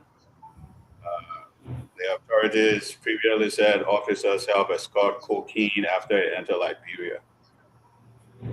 So therefore, the investigation just can't stop with politicians or foreign traffickers. They need to examine, police and drug enforcement officials, airport and seaport personnel, people that handle packaging at the airport, customs and immigration officers. They need to be investigated. Freight forwarders and logistics companies, they're the one who actually, move back and forth within the country. Banks, money transfer businesses, and of course, beneficial owners, political sponsors, and campaign finance connections. All those things, it's bigger than Jua Howard Taylor. This is a whole kind of universe that the Liberian government, and like I said before on one of our previous panels, I said we shouldn't be ashamed. It has nothing to do with, oh, well, we're infringing upon our, these people will infringe upon our sovereignty. No, go out. The United States. Yeah, you said that before. Yeah, you did. Mm-hmm. Yeah, I said that before. That's what the government needs to do. Do not think about, because this thing is big. If they don't know how to solve it, they don't know how to resolve it, we could end up like what happened to Guinea-Bissau. It became a narco state. And that's where it was, how to call it, the state was captured. Yeah, because the narco dealers in Latin America. Then you got the Balkans too. I think when our Minister of Justice, during his presentation, he mentioned people from the Balkans, Croatia, yeah. Mm-hmm. Ukraine, and all those places. So this is an international war. And while we're fighting that war on one hand, I was just looking at the data coming from in India to Nigeria, the tramadol that they're feeding throughout West Africa, that in all the you go into the Liberian pharmacies, they're there. So we got this drug fight, we got it on so many different fronts.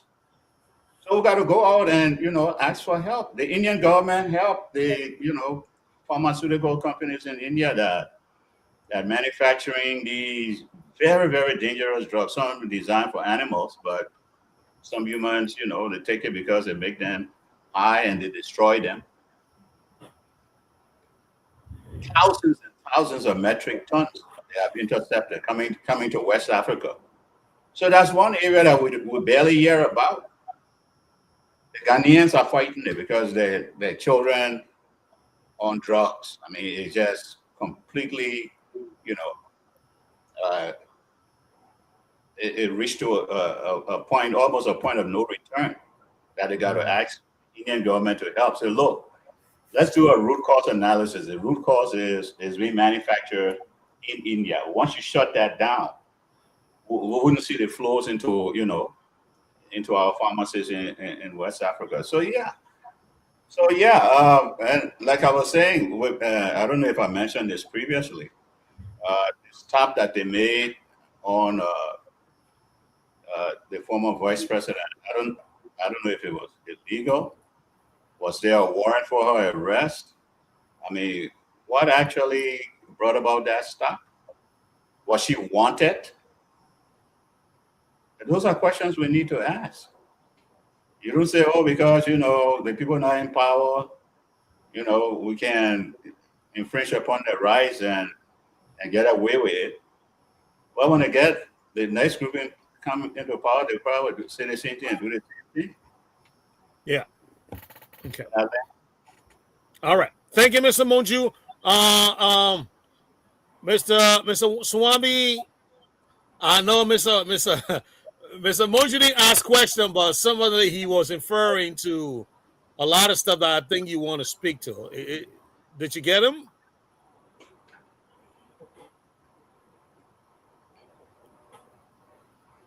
Apart, but we are to some extent far apart. And I think you and George Numo understand my limited writing on African country broadly, but in particular Liberia. I, for one, for the longest, but for as long as I've known myself, before I even stepped foot through law school, I've been an advocate for institutions. I've said for a very long time that the best aid Liberia should have sought after Ellen Johnson Sirleaf was elected was to have asked for judicial trusteeship for Liberia.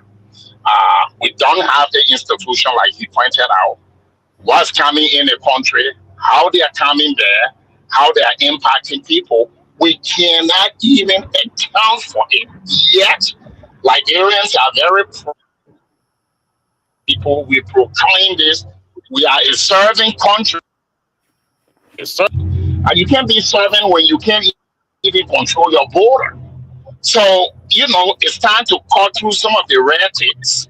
Maybe this should be the one thing that will get us to seek the kind of aid that will provide dividends for our country. Maybe we should ask for help with this drug thing, but beyond this drug thing, we should ask for real, serious help with things like the ability to police, have incredible people serve on our police force. Look, the Americans helped Alan Johnson Sirleaf with a police force. If we came back to them then and ask them, with forest, how you call it, a Secret Service protection. If we ask them to give us few good judges to help train our judges, they would have done it. I think it's about time that we ask them. Just like Mr. Manju, I do believe, given the corruption in Liberia, even if the evidence is crystal clear, if Joa Howard Taylor plays her money, she will be walking and we'll be scratching our heads again. And there are lots of problems with this case from the get going. One is how the evidence was preserved. We said there was drug. Who knows what lab processed that drug?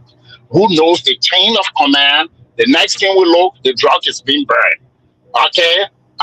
There's something in that we criminal defense attorney play with in America that's called contamination of the evidence. Liberia is notorious for not handling evidence the right way.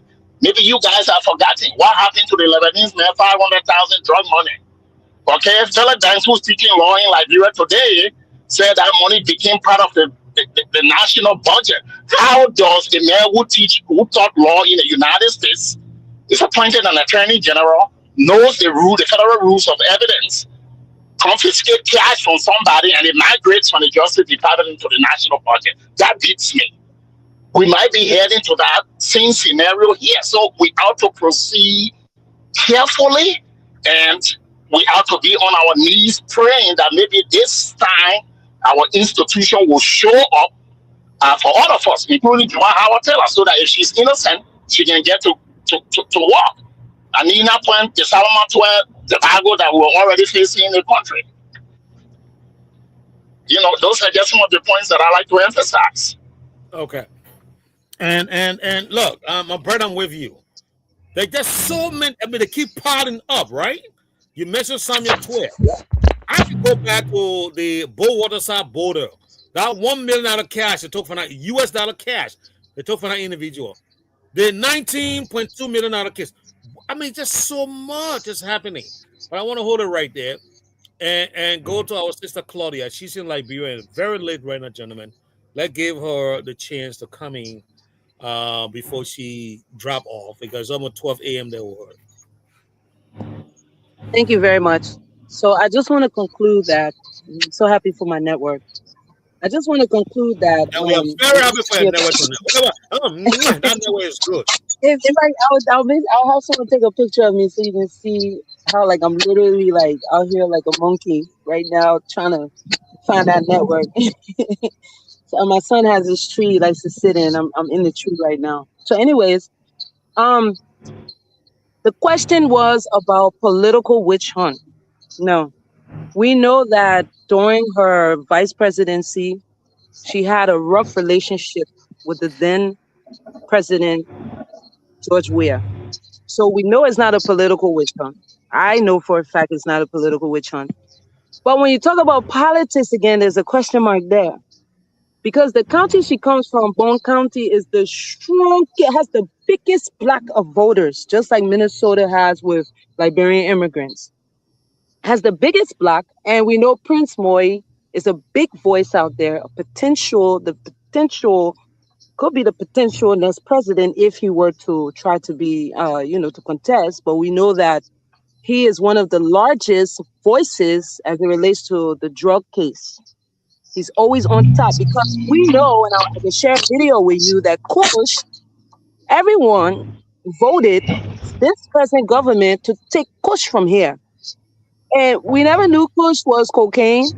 never knew it was I don't know how they call it, methadone or whatever, but I know it's Okay, okay, so I'm sorry because so all right, so we know that Kush was considered to be just a phrase of drugs in general. Any kind of drug, marijuana would be pills, but no one was calling pills. They were just calling Kush. So the government fought to get Kush out. Personally, as I'm speaking, my environment was wasted in Kush. Now I can sit out here and there's nobody passing, asking business. Oh, nothing like that. I am free. My atmosphere is free. But pills has become one of the biggest issues now. And we also know that we also have Honorable Cole as well in Bond County. And he, along with Carlos Gray, were present at the police center today, trying to, just kind of like find out what's going on. And they were all asked off the premises not because of political witch hunt, because, everybody here is not into politics too much. We're into trying to understand why this government was put into power for drugs. Drugs been in. We shouldn't be surprised at this. We should be happy because we voted them in here because we wanted drugs out of here. The one they're doing now, we can't praise it and say, well, thank you, woo, because we know the next one coming move for inside Liberia pills. That means that even we got to protest around, all of us join hands to put it out of here because I have a son here that's always being harassed by it. We will do that. But for now, let us praise and be happy that things are being done.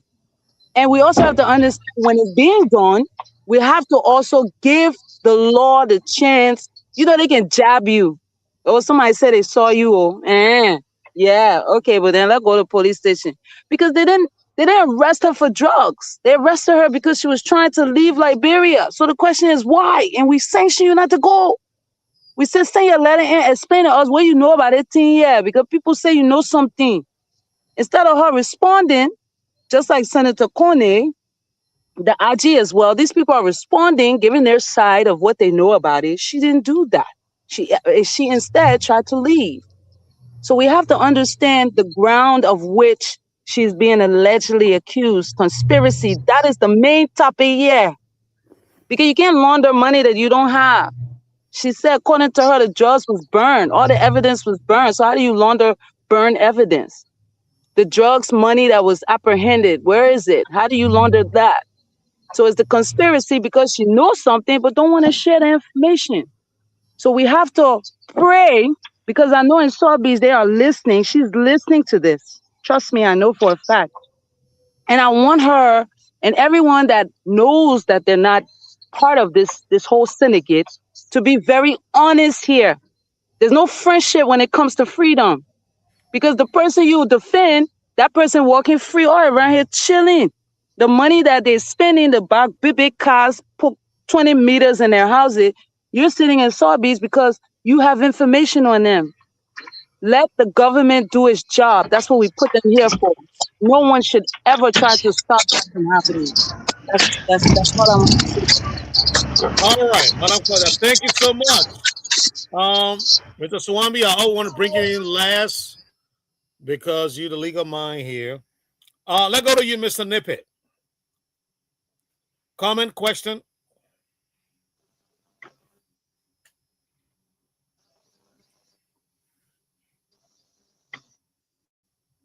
Oh my God! What is Mr. this? Dulo? No, I got it. Please. Okay, sir. Okay, all right. I thought you. I couldn't get you.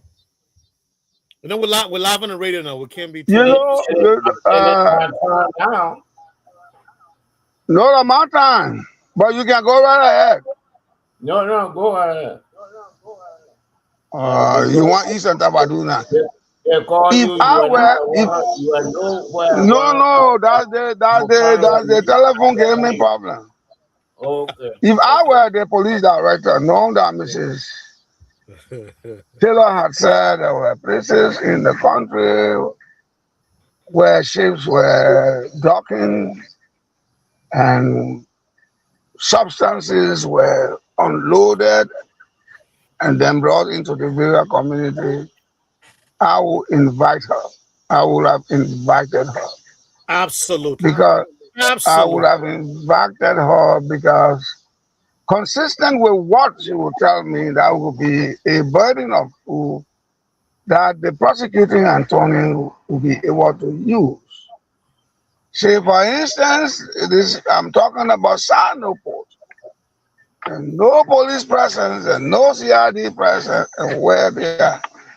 And I've had a personal experience as your first lady and vice president of the Republic of Liberia seeing these things here.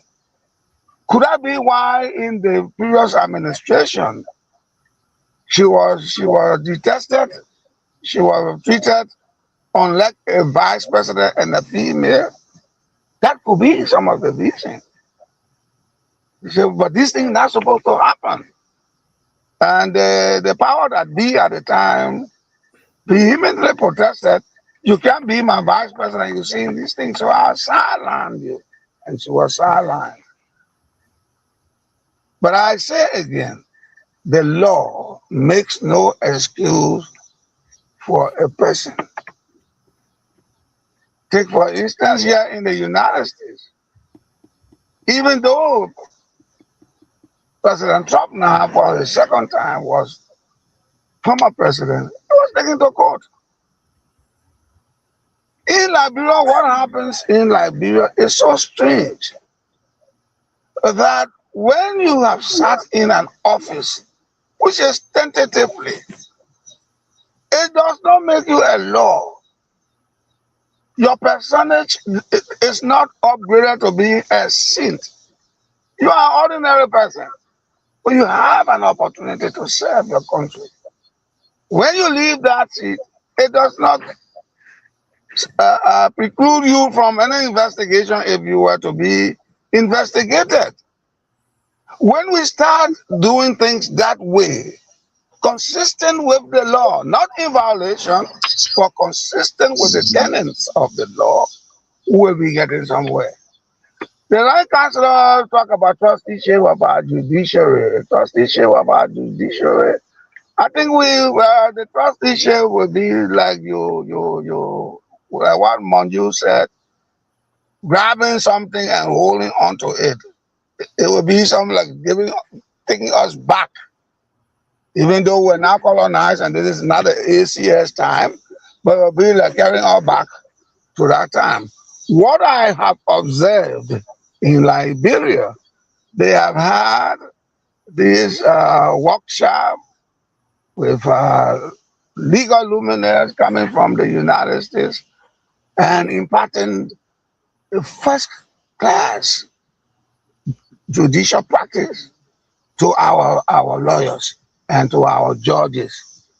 And they had this building that just opposite the police station on the right side where they used to go to the classes. So I would not want to have our system hijacked, that you have others to come and practice law or to be in the law offices or court to be telling the judges what to do and how to do and what to say. My preference will be that we have a continuous process of brushing them up. You have the legal-minded scholars from Great Britain, from the United States, and even from our sister country to just come. Judge Epstein, you have students exchange programs. Exchange our judges, go to Ghana, sit down there for some time, watch the judicial system. Because when I was at the embassy, what did we do? We brought two chief justices. I spoke with the ambassador. It is high time for our chief justices to come abroad. He said, why? I said, so they can learn this. I said, the justice system is something like a medicine. Every time they have new things, they have new invention, they have new way of overhauling the system. And Johnny Lewis, peace be to his memory, Johnny Lewis came. And then the next one was Chief Justice Francis Kwakwa. He came here with Elizabeth Boyne, who is now married to the former ambassador to Japan, Liberian former ambassador to Japan. That one Nelson. Brambo Nelson. So when you do those kind of things, you see, you have to think out of the box. When you are given an opportunity to serve, Thank you, you sir. serve in a way that it's like you're going to taking your daily shoes or your daily clothes to the dry cleaner. You take your Amen. shoes to the shoe shine man and he polishes it well, and nobody know that our shoe gets more spot on it, but it's well polished, so you can wear a new suit with that. Your clothes is well ironed and dry clean. That disqualifies as an old clothes, but you can go to any banquet with that black tuxedo that you have. So I agree with him in one sense that our people should be polished so that the judicial system can be more credible, unlike what it is now. But if I were the police director, what I saw on the video, I would not have done it. Even to a common citizen who has who selling on Broad Street, I would not have done it. You see, Okay. Gayeson got some information about people selling coke in this place. I will invite Gayeson. Thank you, Because Chief. Gayeson will stand the test of time if I took that case to court to bring down the guilty judgment. And that will be my only thing I see.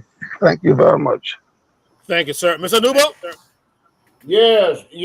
I've been waiting, and maybe the next time I need to come before Mr. Nippin because all my thoughts You're taking up can all your go time now. away.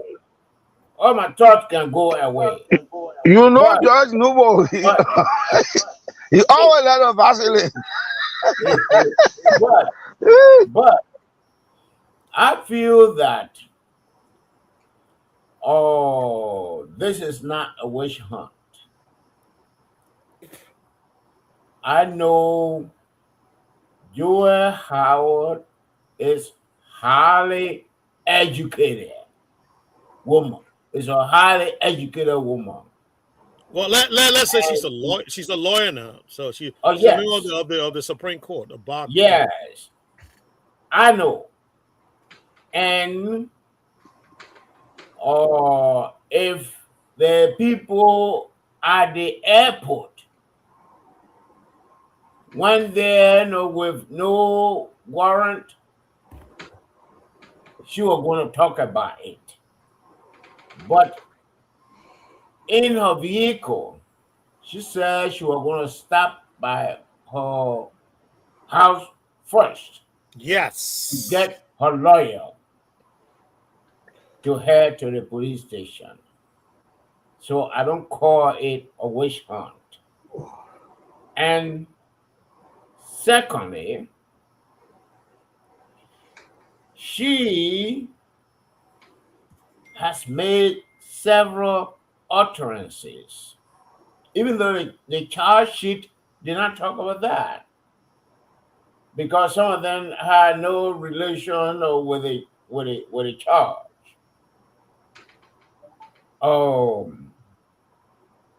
She, when they were in power, Mayor Stedman said it was their time to enjoy. Even recently, she said that the amount that she proposed for registration for those who want to run for positions is far more than what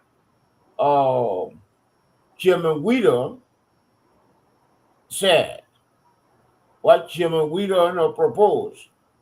All right, hold on, Mr. Nubo. I know that some representatives. No. Sir, you got everything. All your time say you got to replace it back on it. Let's go slow on this one. Okay. Because you are revealing a very, very important information. Well, I will go slow on it now. No, let's go slow on it. We'll go very. That goes very. I will go slow on it when you cut me off. Yes. Just go 10 miles per hour. We're going to come back. Let's come back on it. Okay.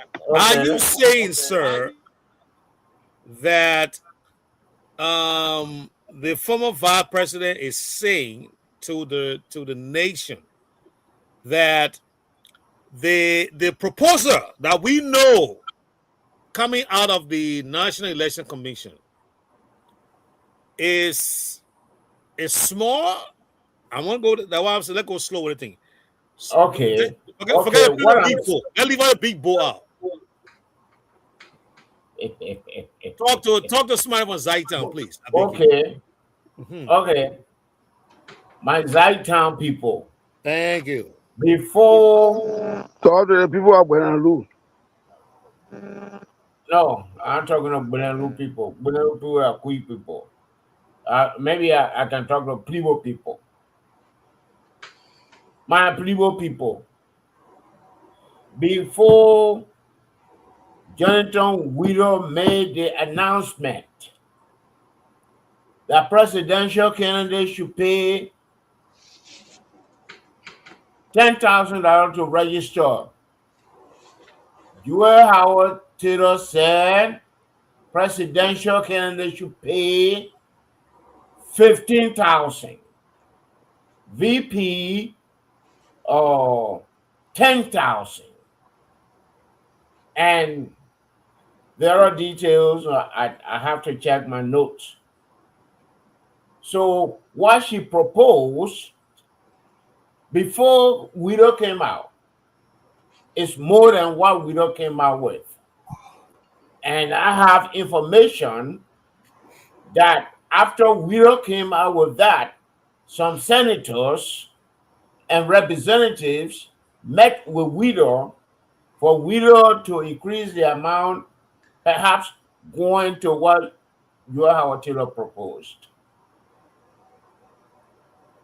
I hope I made myself clear to the people of Cleveland. Go ahead, sir. Go ahead. Okay. So, these things here, she has, it's what Jesse Jackson once said, called, diarrhea of the mouth, when he was referring to the senior Bush. That one of the problem of Joel Howard Taylor, diarrhea of the mouth. A mouth all over the place.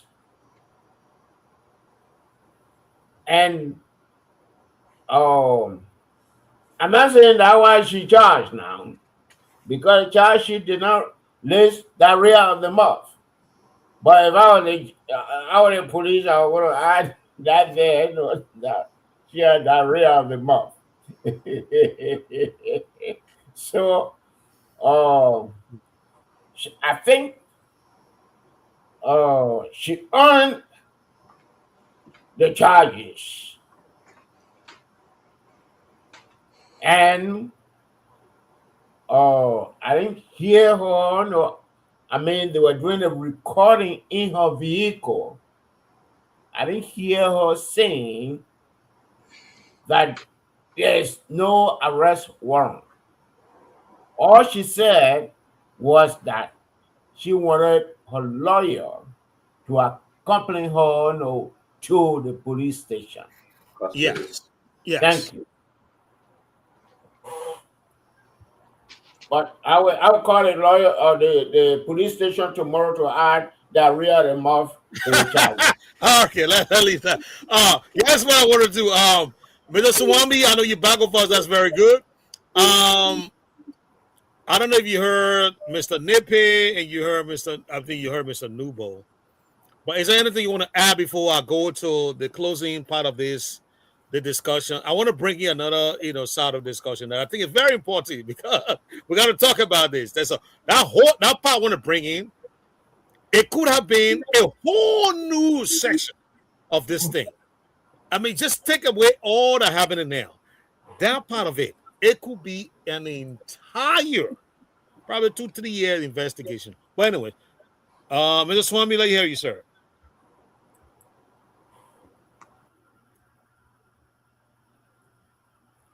Charles, are you there? Yeah, you want to unmute, sir? Yeah, okay. I heard what Mr. Nippy said. First of all, I'm going to address some of it quickly. Mr. Nippy is referencing a bunch of failed programs that have produced nothing in Africa except for chaos that have led to the deaths of so many people. That's one. Two, Liberia is not a sovereign state. A sovereign state provides for itself and provides for its own people. No, let me finish. Let me really finish. You got we can't repeat the same mistakes that caused over 350,000 lives and plunged a young man like me into the United States at a young age and continue on that path. You reference Ghana. You don't know how Ghana got to where it got to. I can tell you, Ghana started at my law school in the United States, in Kansas. They have a program that worked. My law school was involved with it. That's how Ghana turned around. The future Chief Justice was on my campus. He met me personally. I can tell you a whole lot about Ghana. They did certain things right. They realized that their judiciary was rotten. It was polluted. Lawyers were criminals. The only difference between lawyers then and the actual criminal on the street the actual criminal on the street was carrying guns. There are lawyers who were part of the bribery. And include your father, Professor Dr. Ayete. Yeah, my dad Ayete pushed and we got Ghana changed around. The only difference between Ghanaian lawyers and the real criminals were the real criminals carry guns. The Ghanaian lawyers who were part of the criminal network, they were so sophisticated, they carried grip like I carry around in Washington, D.C. But in that grip were blood money. Okay? The Liberian judiciary is a disgrace for the Liberian people. I am appalled that you will even say that we should bring them training. Let me tell you, I was aware of the ABA program when Johnny Louis was Chief Justice. They went to Liberia, conducted the training. Hardly have they left when the crooks were asking for bribes and cheating. That's precisely the reason why they do not want Liberians like us who went to school in this country. Just more go by this, you're listening on the place it's not working. It's only a matter of time when we will start shooting one another again. Let's dismantle it. Let's ask real help, real aid that will help us turn things around is what I'm talking about. For example, in the United States, if a lawyer takes money, you're supposed to show up in court and you don't show up, you pay a price. There's something called a bar association. What has our bar association been doing in Liberia? I have my first complaint as a lawyer 10 years after I've been practicing. You know why I was hooked on? I didn't take money. I didn't sleep with my client. The client complained that I didn't return their call. I went from being a lawyer with stellar background to having to answer to the disciplinary board of Pennsylvania because a client claimed they called my office 2 to 3 times and I didn't return the call. I won that complaint because I actually have phone records showing that I called the client. You get what I'm saying? There's a price to be paid for the license that we carry. There's not a price to be paid in Liberia for corruption. Okay, lawyers can take people money and not show up to court. You got judges in the system who play both sides. When you have a judiciary like that, significant case like we're talking about today becomes a joke. That's what I'm trying to say. Swami, I got to hold you right there. You're going to continue, but I got to hold you right there, my sir. I got to hold you right there.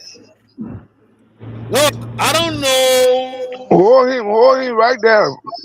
Hold on. Mr. Nippy, you're going to come here and defend yourself. I mean, he's not saying anything against what I said. No. Oh, yeah, okay, that's cool. Is that why you? Because it amounts to just what I said. Mr. Nippy, let me come in and I'll bring you in, sir, please. Is that okay? Okay, thank you. Now, Mr. Swami, you said that we carry. I mean, you guys. I'm not a lawyer. Thank you.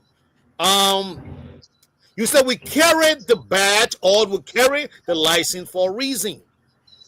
Of course, Mr. Swami, do you know that we are currently pursuing and agitating for the misconduct of a lawyer called Nat Wilkins in Grangita County who was taking bribes. Let me put it on S. Let me pluralize it. Bribes for so many clients. There are other lawyers. We got people. We got clients that came on the show.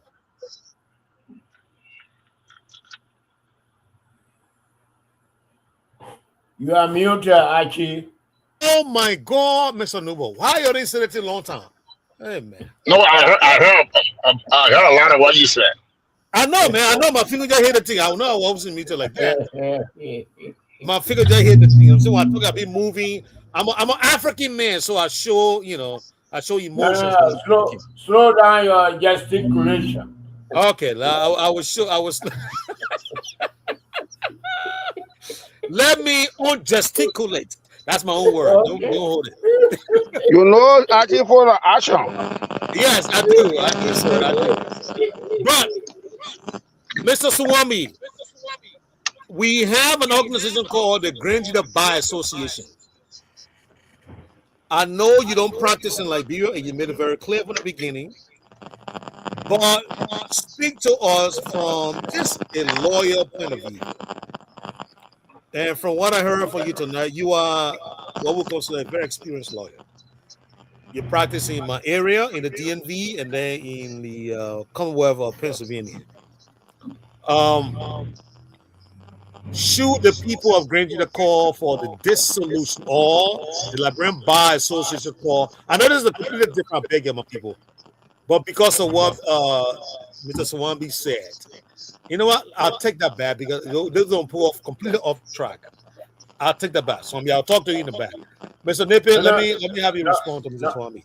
No, let Mr. Swambi respond to that.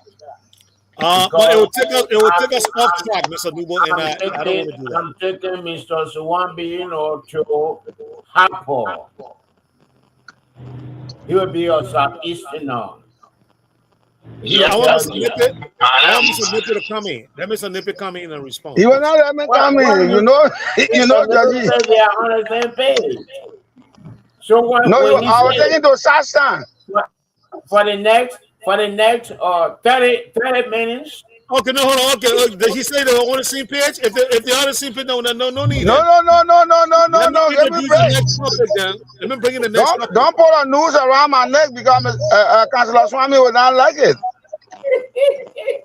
No, I mean, we see different side. We see different side of the thing all along. I Judge Newman knows.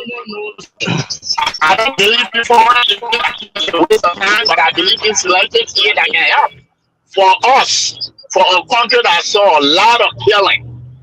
The judiciary, transforming the judiciary is paramount to building a democracy. Even in this country, for you and myself, Black African, to come here, Archie and myself live in the South. For he and I to walk in Tyson's Corner without people attacking on the basis of our skin shows that there was a movement in this country called civil rights. And there were guys like Plessy who challenged white racists in this country on the basis of the Constitution. But beyond that challenge, there was a court that said, as an institution, we're going to stand by the law. We don't have now that in Liberia, and the thing. Now we're standing. That's what I'm saying. Yeah, but now we're standing. Yeah. That's you all I'm saying. You have heard the recent verdict of the Supreme Court, where the Civil Rights Act is being gutted as a way you had a chicken on the machine. How do we reconcile that? So to have a pure judicial system, in my thinking, is a difficult thing, because you will agree that when one person is guilty, here they say we'll go to the appeal court. It is happening right now in the United States of America. Does it make the United States of America not to be a credible system? Absolutely no. Absolutely no. But we cannot take our country and then we say it is not a sovereign country. Liberia is a sovereign country. We just celebrate our independence on July 26th. We are about to celebrate another one, another milestone, the Flag Day. That correlates to independence. That makes us a sovereign country. That we don't have the gains of other African specifically as you mentioned, Ghana, that's good. But all fingers are not equal. The creator fact, the creators himself, God Almighty, did not create our fingers to be equal. Some are shorter, even the thumb, which is assumed to be the more powerful finger on our hand. The thumb is the shortest. So all nations will not be equal, but they are equal in terms of independence. And nobody can say Liberia is not an independent country. We are a sovereign country. What is independence? But you were defined it because I know independent. Why are you asking me what is independence? You are the. I want to learn from you. I want to learn from you. When you move from the control, all right. When you move from the control of Mr. Swami or Councillor Swami, and you are carrying on your own attitude, your own conduct. You are conducting your own affairs. That is independent in the layman term. That is independent. Okay. So from 1847 till now.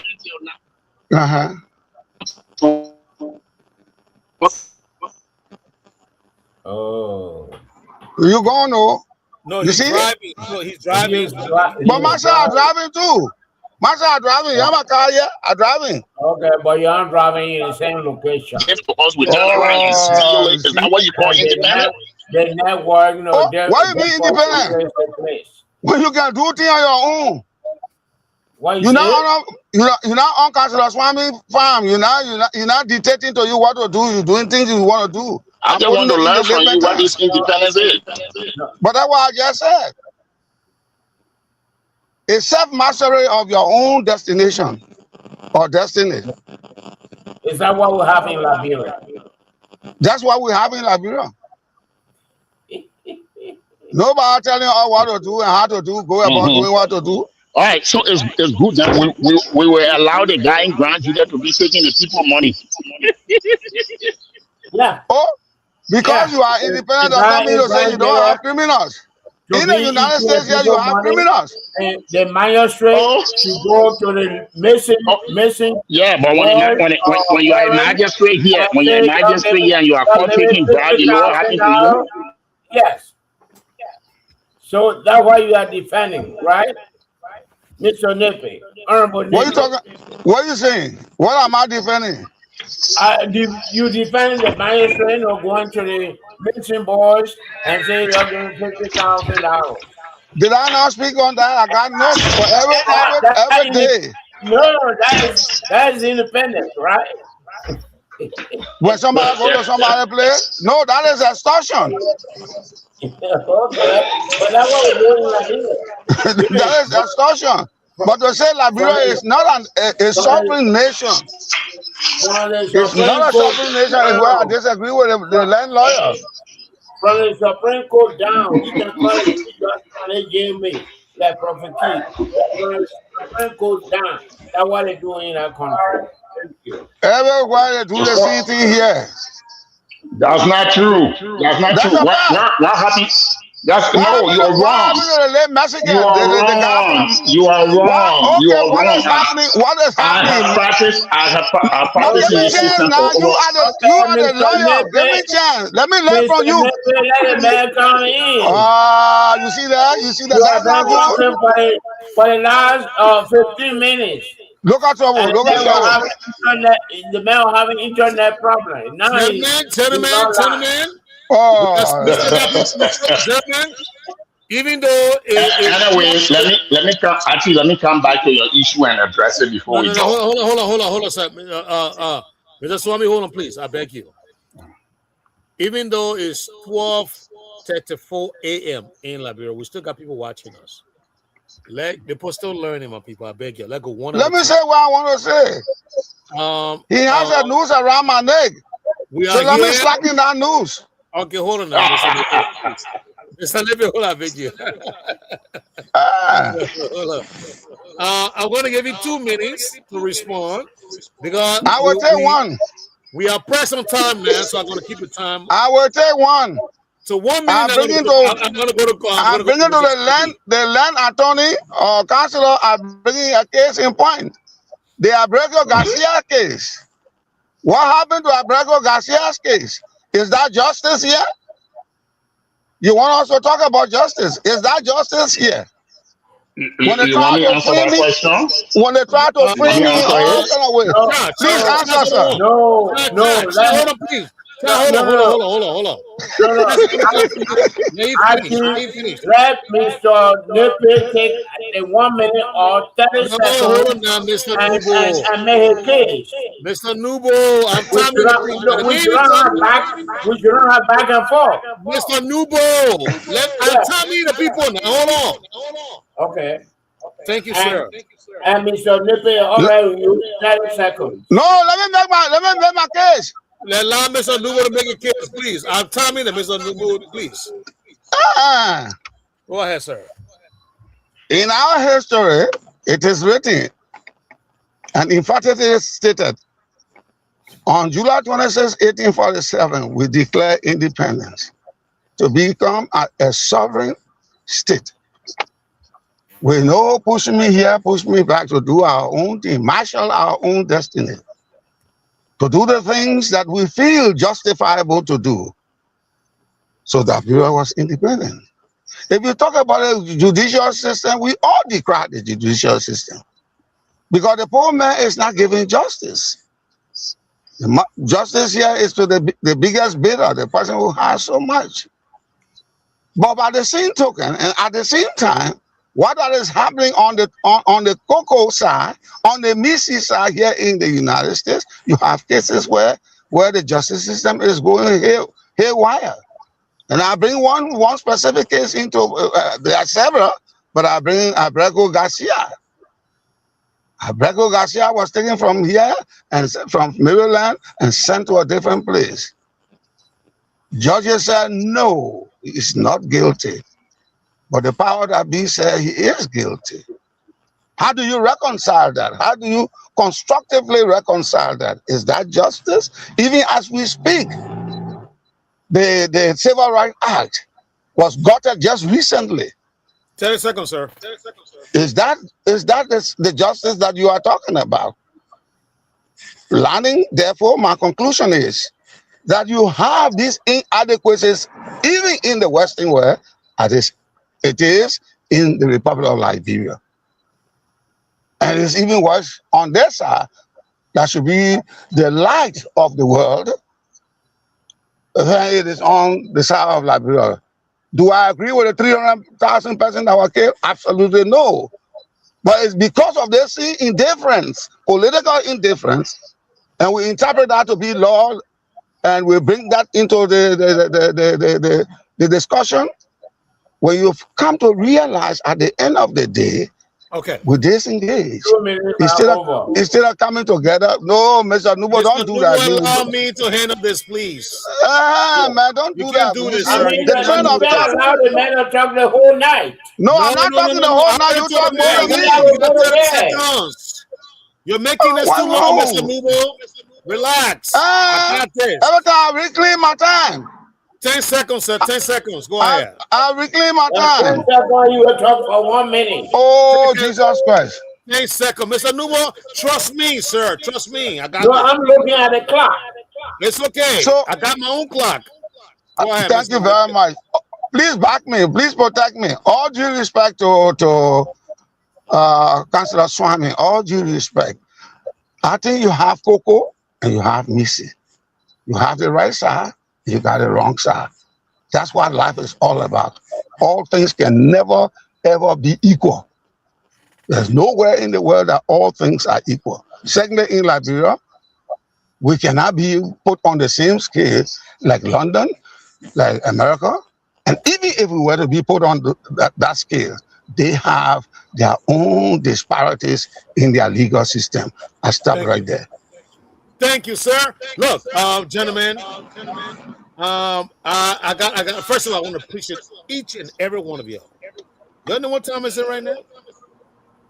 We're going to 8:40, and I've only lost one panelist. I never had this before. This is great. I'm sorry. I mean, I still had a full panel with me everybody that started the show. Okay, because you allow me so maybe to talk for 5 minutes. No, that's not true, sir. That's the problem.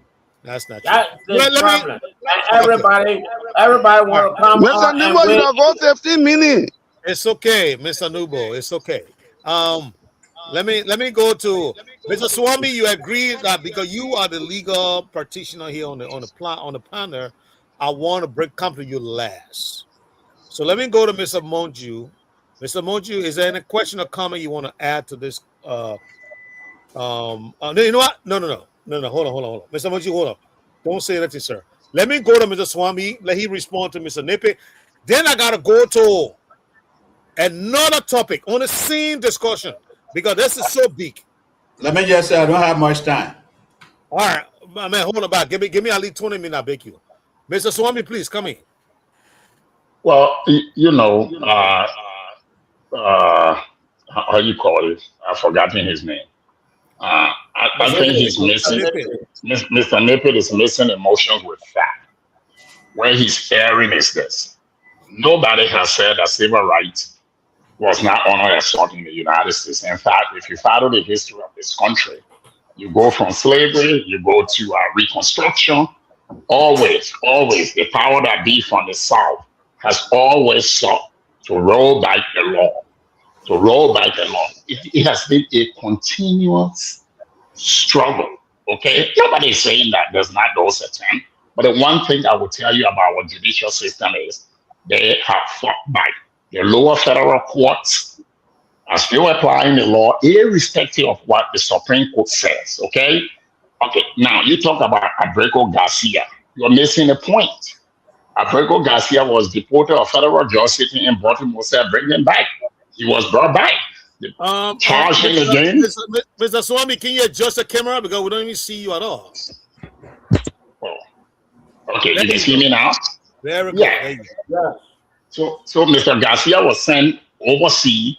A federal judge ordered him to come back to the United States. That's why having the president of the United States say something else. That's telling. Okay? That's telling that a judge acting on his judicial independence is telling President Trump, I want him back. You didn't follow the procedure. Square that with our country.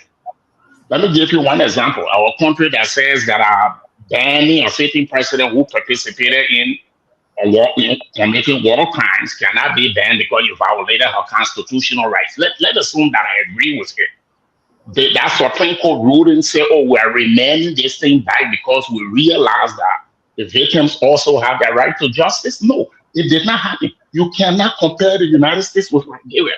We have not started. Compare our judiciary with Gambia. You will find out that we're 30 years behind our African peers. Nobody, not one of us here hates Liberia. We all love our country. We want it to be the best. But the way we can become the best is not to subscribe to ideas that have never worked. Nobody is saying white people should take over the country. When I say judicial trusteeship, we can have African professionals, jurors, lawyers, exclude me from it. I shouldn't be a part of it. We can take them from anywhere in Africa and pay them through an international system that we all agree on to come and help Liberia. My brother, it's hard to listen to you. Our judiciary is a joke.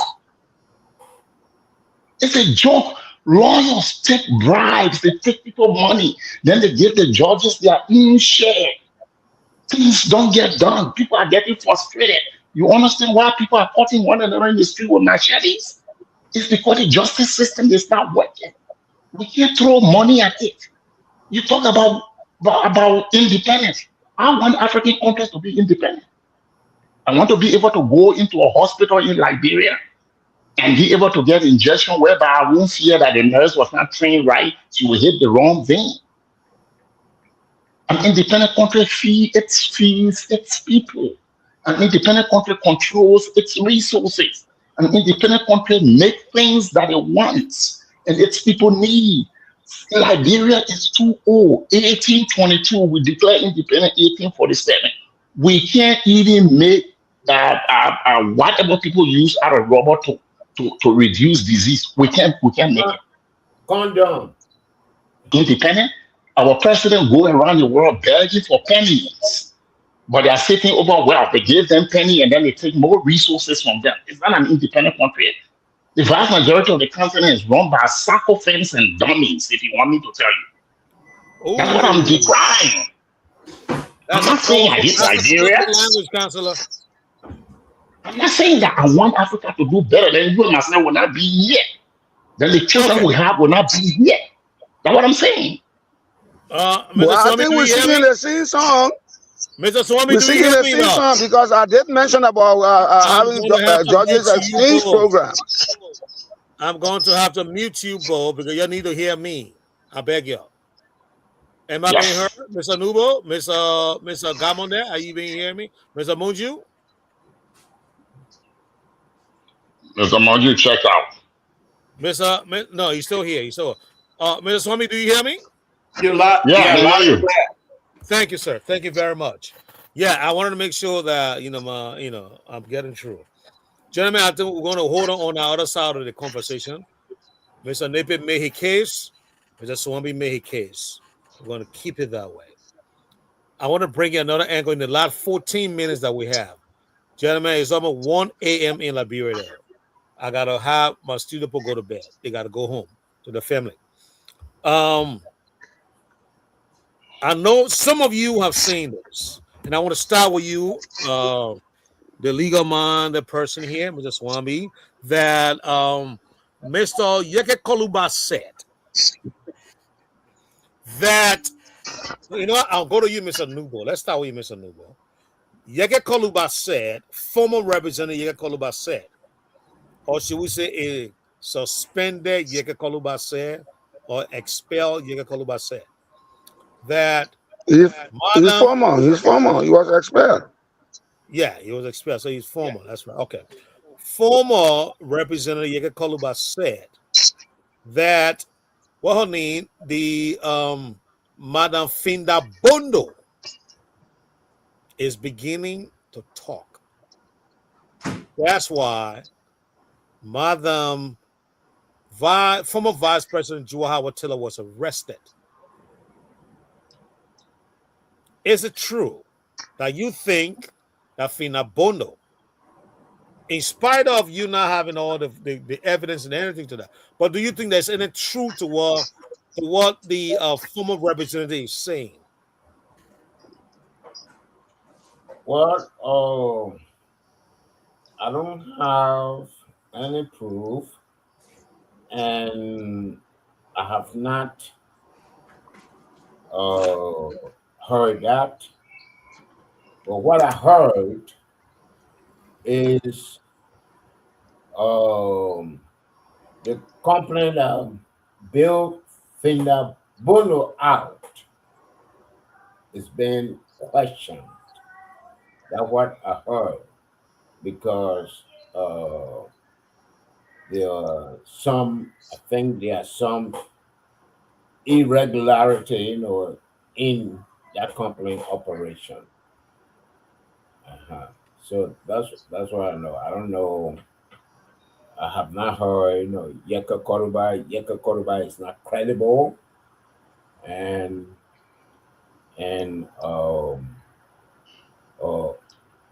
most of the things that you see on the internet,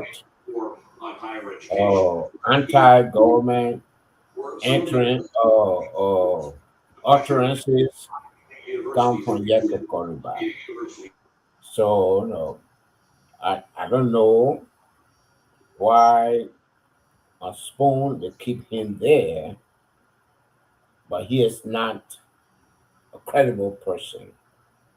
Thank you. All right. Thank you so much, Mr. George H. Nubo. Mr. Monju, let's come to you, sir.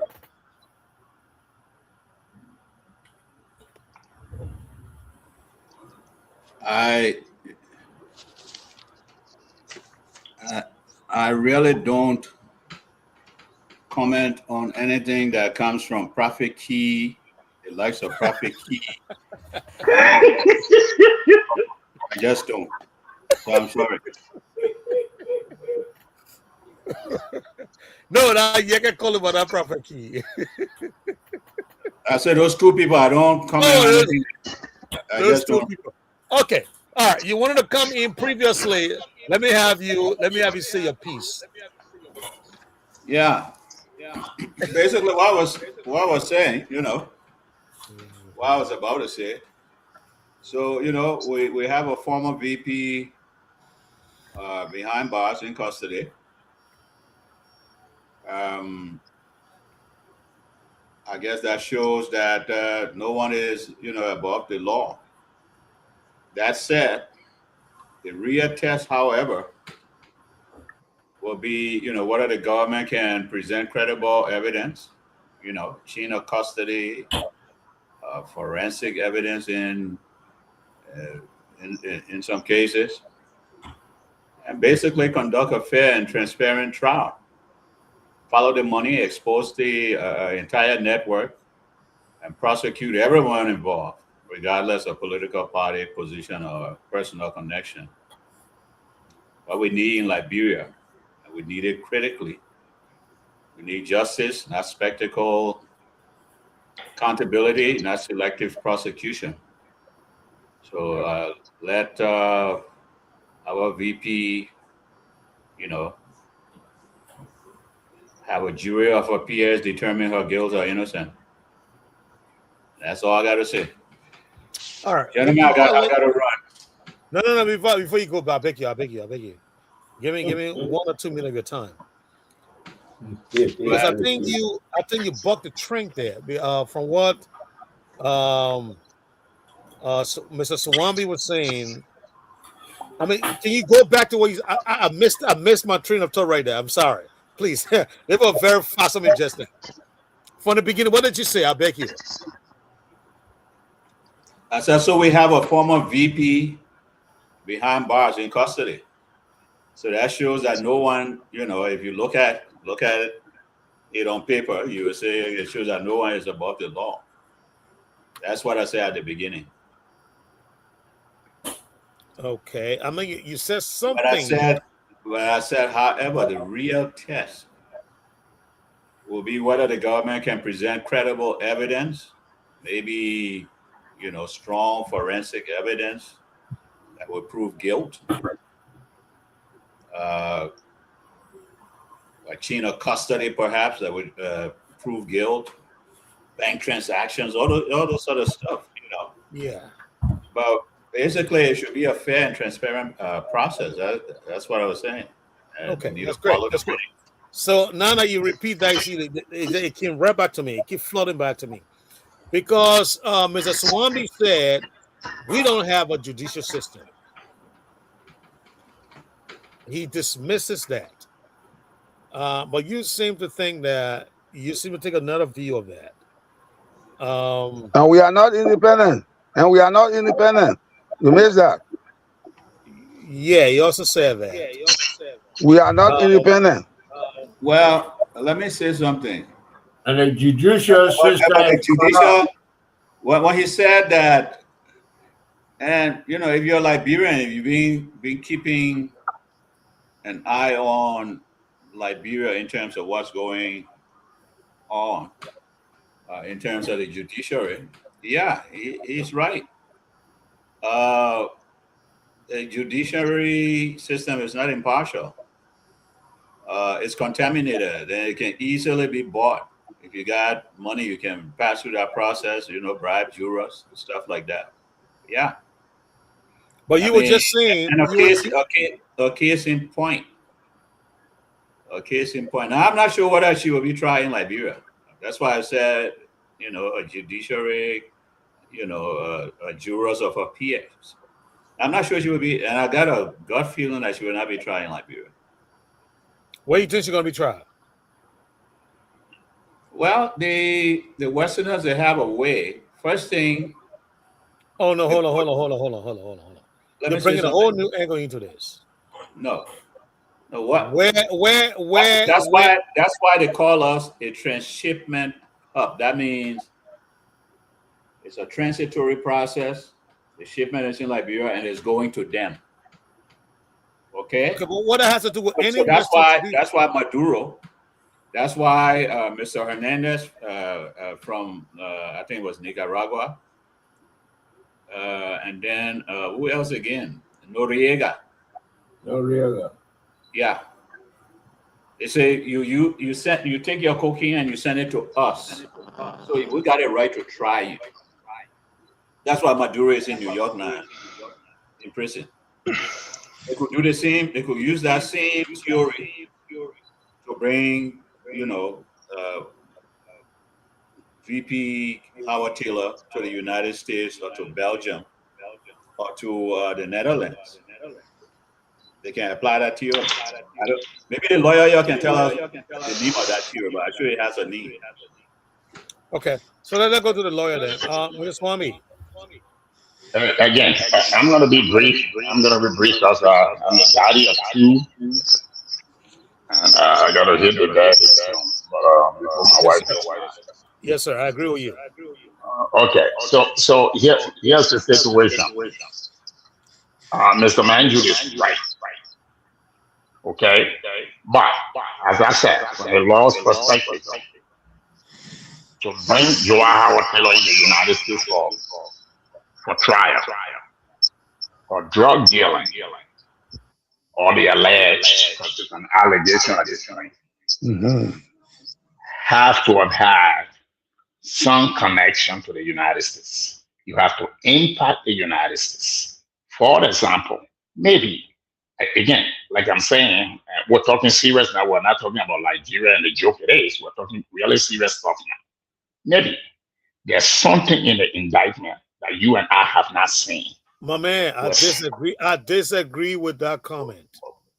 But wait, let me finish though. Let me finish. Okay. Maybe there's something that you and I have not seen yet.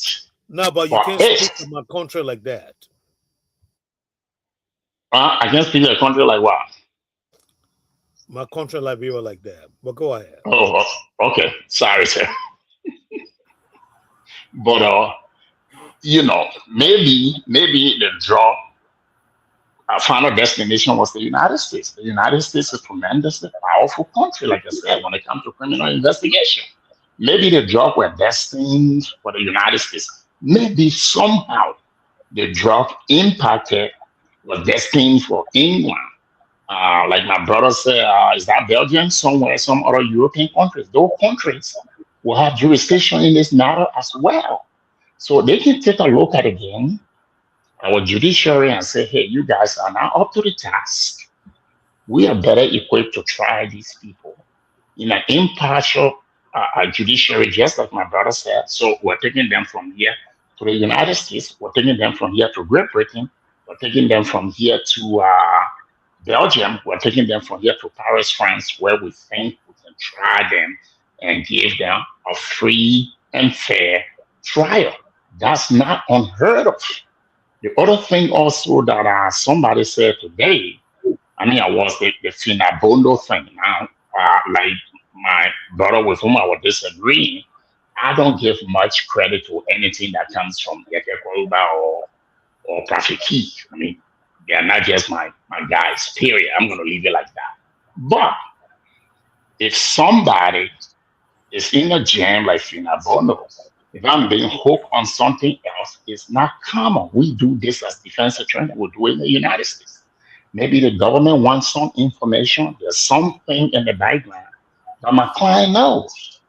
I, as the defense attorney, maybe some unsolved murder that my guy who's now facing 20 years of drug boss is going to go away for 20 years, has information on some unsolved case. It could be murder. It could be what have you. He gave me that information. I'm going to approach the prosecutor like tomorrow morning and say, look, I got something that you want. Can we work this out? If you give me XYZ, I can help you solve this crime. And guess what? Usually it works. I lessen my client's exposure and burden, and then the government they help the government wins. Everybody wins. It's a win-win situation. They solve a crime. I go away from last year. I've learned my lesson. I was still one of a criminal record, but I gave something. That's not totally unheard of. All of these things are not things that my point I'm trying to make is this. Having a tan skin pigmentation doesn't make anybody superior to the brown skin that come from Africa. We are equally talented, we are equally gifted, but we have to work on making our own institutions better so that when situations like this happen and our court speaks, it can be respected just like the court in London, England, just like the court in the United States, just like the court in Paris, France. That's all I'm saying. Okay, but right now we don't have the case in point, the missionary who went to Liberia, impregnated a Liberian girl whose throat he tried to cut. What happened there? I mean, trust me, has any case been clear cut, acquitted? Okay, that's what I'm saying. Okay.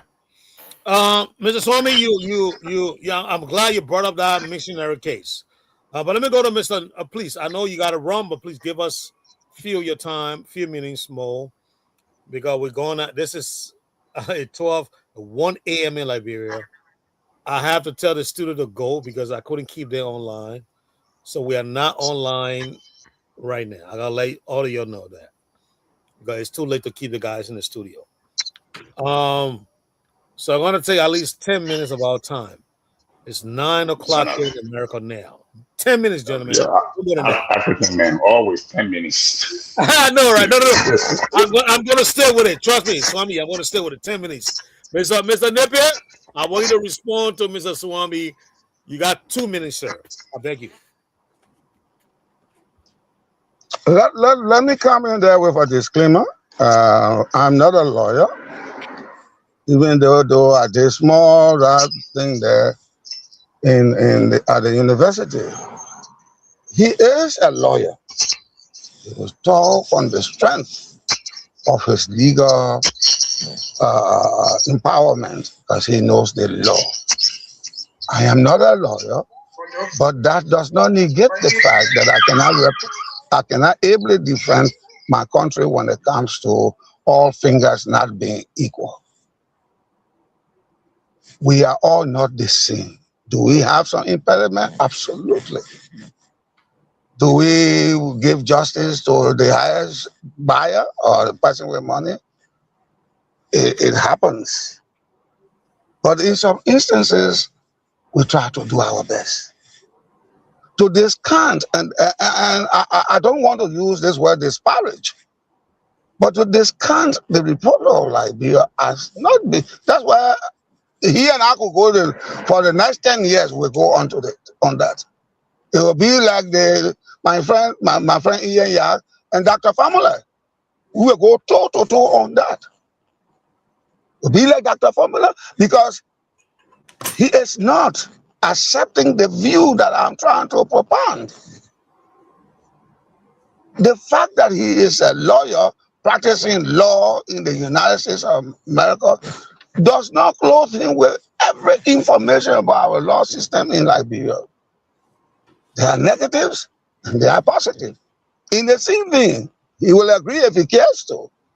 There are negative and positive in the jurisprudence system in the United States, in London, in France, in Belgium, throughout the world. And I give him a classical metaphor that all fingers are not equal. The creator of heaven and earth made all things, and he did not make all human beings the same intellectual capacity. There are some people who are very, very brilliant, very, very extremely brilliant. And there are some people who will fight to make at least 79, 80. The highest they can go in class will be 85. Does it mean that they are not students? Does it mean that they will not pass to the next class because they have had the deficiency? Liberia does have some deficiency. Admittedly, I will say so. But to the expense of our independence, that Liberia is not a sovereign country and is trying to ask me what is independent. I say, well, I don't know what independent is. I say, well, so I broke independence down in the layman context that anybody listening to us will be able to understand. Mm-hmm. Being a lawyer does not make you to be more than any other person. That's your area. You have your qualification in your area. I am a public administrator.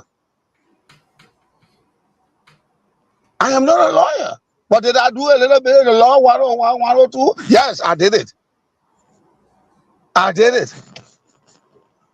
But does that make me a lawyer? Absolutely no. So I hate when people come on the radio because of where they stand in an external society to debase, to honor God, to disparage, and make my country, our country, to look like it should not exist on planet Earth. That is too demeaning. I could have been a lawyer. My son is a lawyer. My son is a lawyer. When he talking a big law, I got nothing to do with that a big law, that a law. He knows his law. But I got common sense to understand. I got common sense. And it is the common sense that our people refer to as wisdom.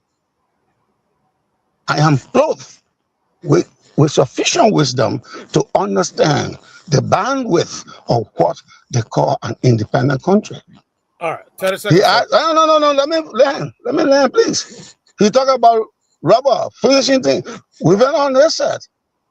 I have said that we should make sure that Firestone give us at least 40% of the coagulated rubber so that we can make latex and other things. Am I indifferent when it comes to what is happening in Liberia? Absolutely no. But he cannot say we are not an independent country. He cannot say that. He should not say that. He is a Liberian. He's a Liberian lawyer. He should be a proponent of practicable solutions. Since he is a lawyer, come down to Monrovia, Liberia, your own country, and speak with the Bar Association. All right. This is what I have to offer so that our legal system can be polished. Thank you. I don't think they will say no to him. So I respect him, all due respect, but he should not disparage our country as not being independent. I want to stop right there. Thank you, Mr. J. Christopher Napier. You see, I got my J in front of that name today. I didn't miss it. You're right now. You got a J, you know. Yeah. It has been a fascinating exchange, and this is what the organization stands for. We want to teach our people. All right, it's TOP, teach our people, and we take the media to our people, and I think we have accomplished that tonight, gentlemen. Without further ado, the time is 9:08, which means it is 1:08 a.m. in Liberia, gentlemen. I cannot hold us any longer here. So allow me, gentlemen, to close for everybody. I beg you to come back tomorrow. If you didn't close tonight, you'll close tomorrow. I mean, Mr. Monju, I know you want to close, but I beg you. Let's come back tomorrow, sir. I beg you. Okay? Everybody, let's come back tomorrow and we'll close tomorrow. But at this point, I want to say thank you for coming and let me meet tomorrow, same time, same place on another topic. But thank you. You have done your people all the justice you can do tonight. And I appreciate your presence here tonight. I've never had this amount of people at this time on the platform. At this time, I'm telling you. Thank you so much. Good night.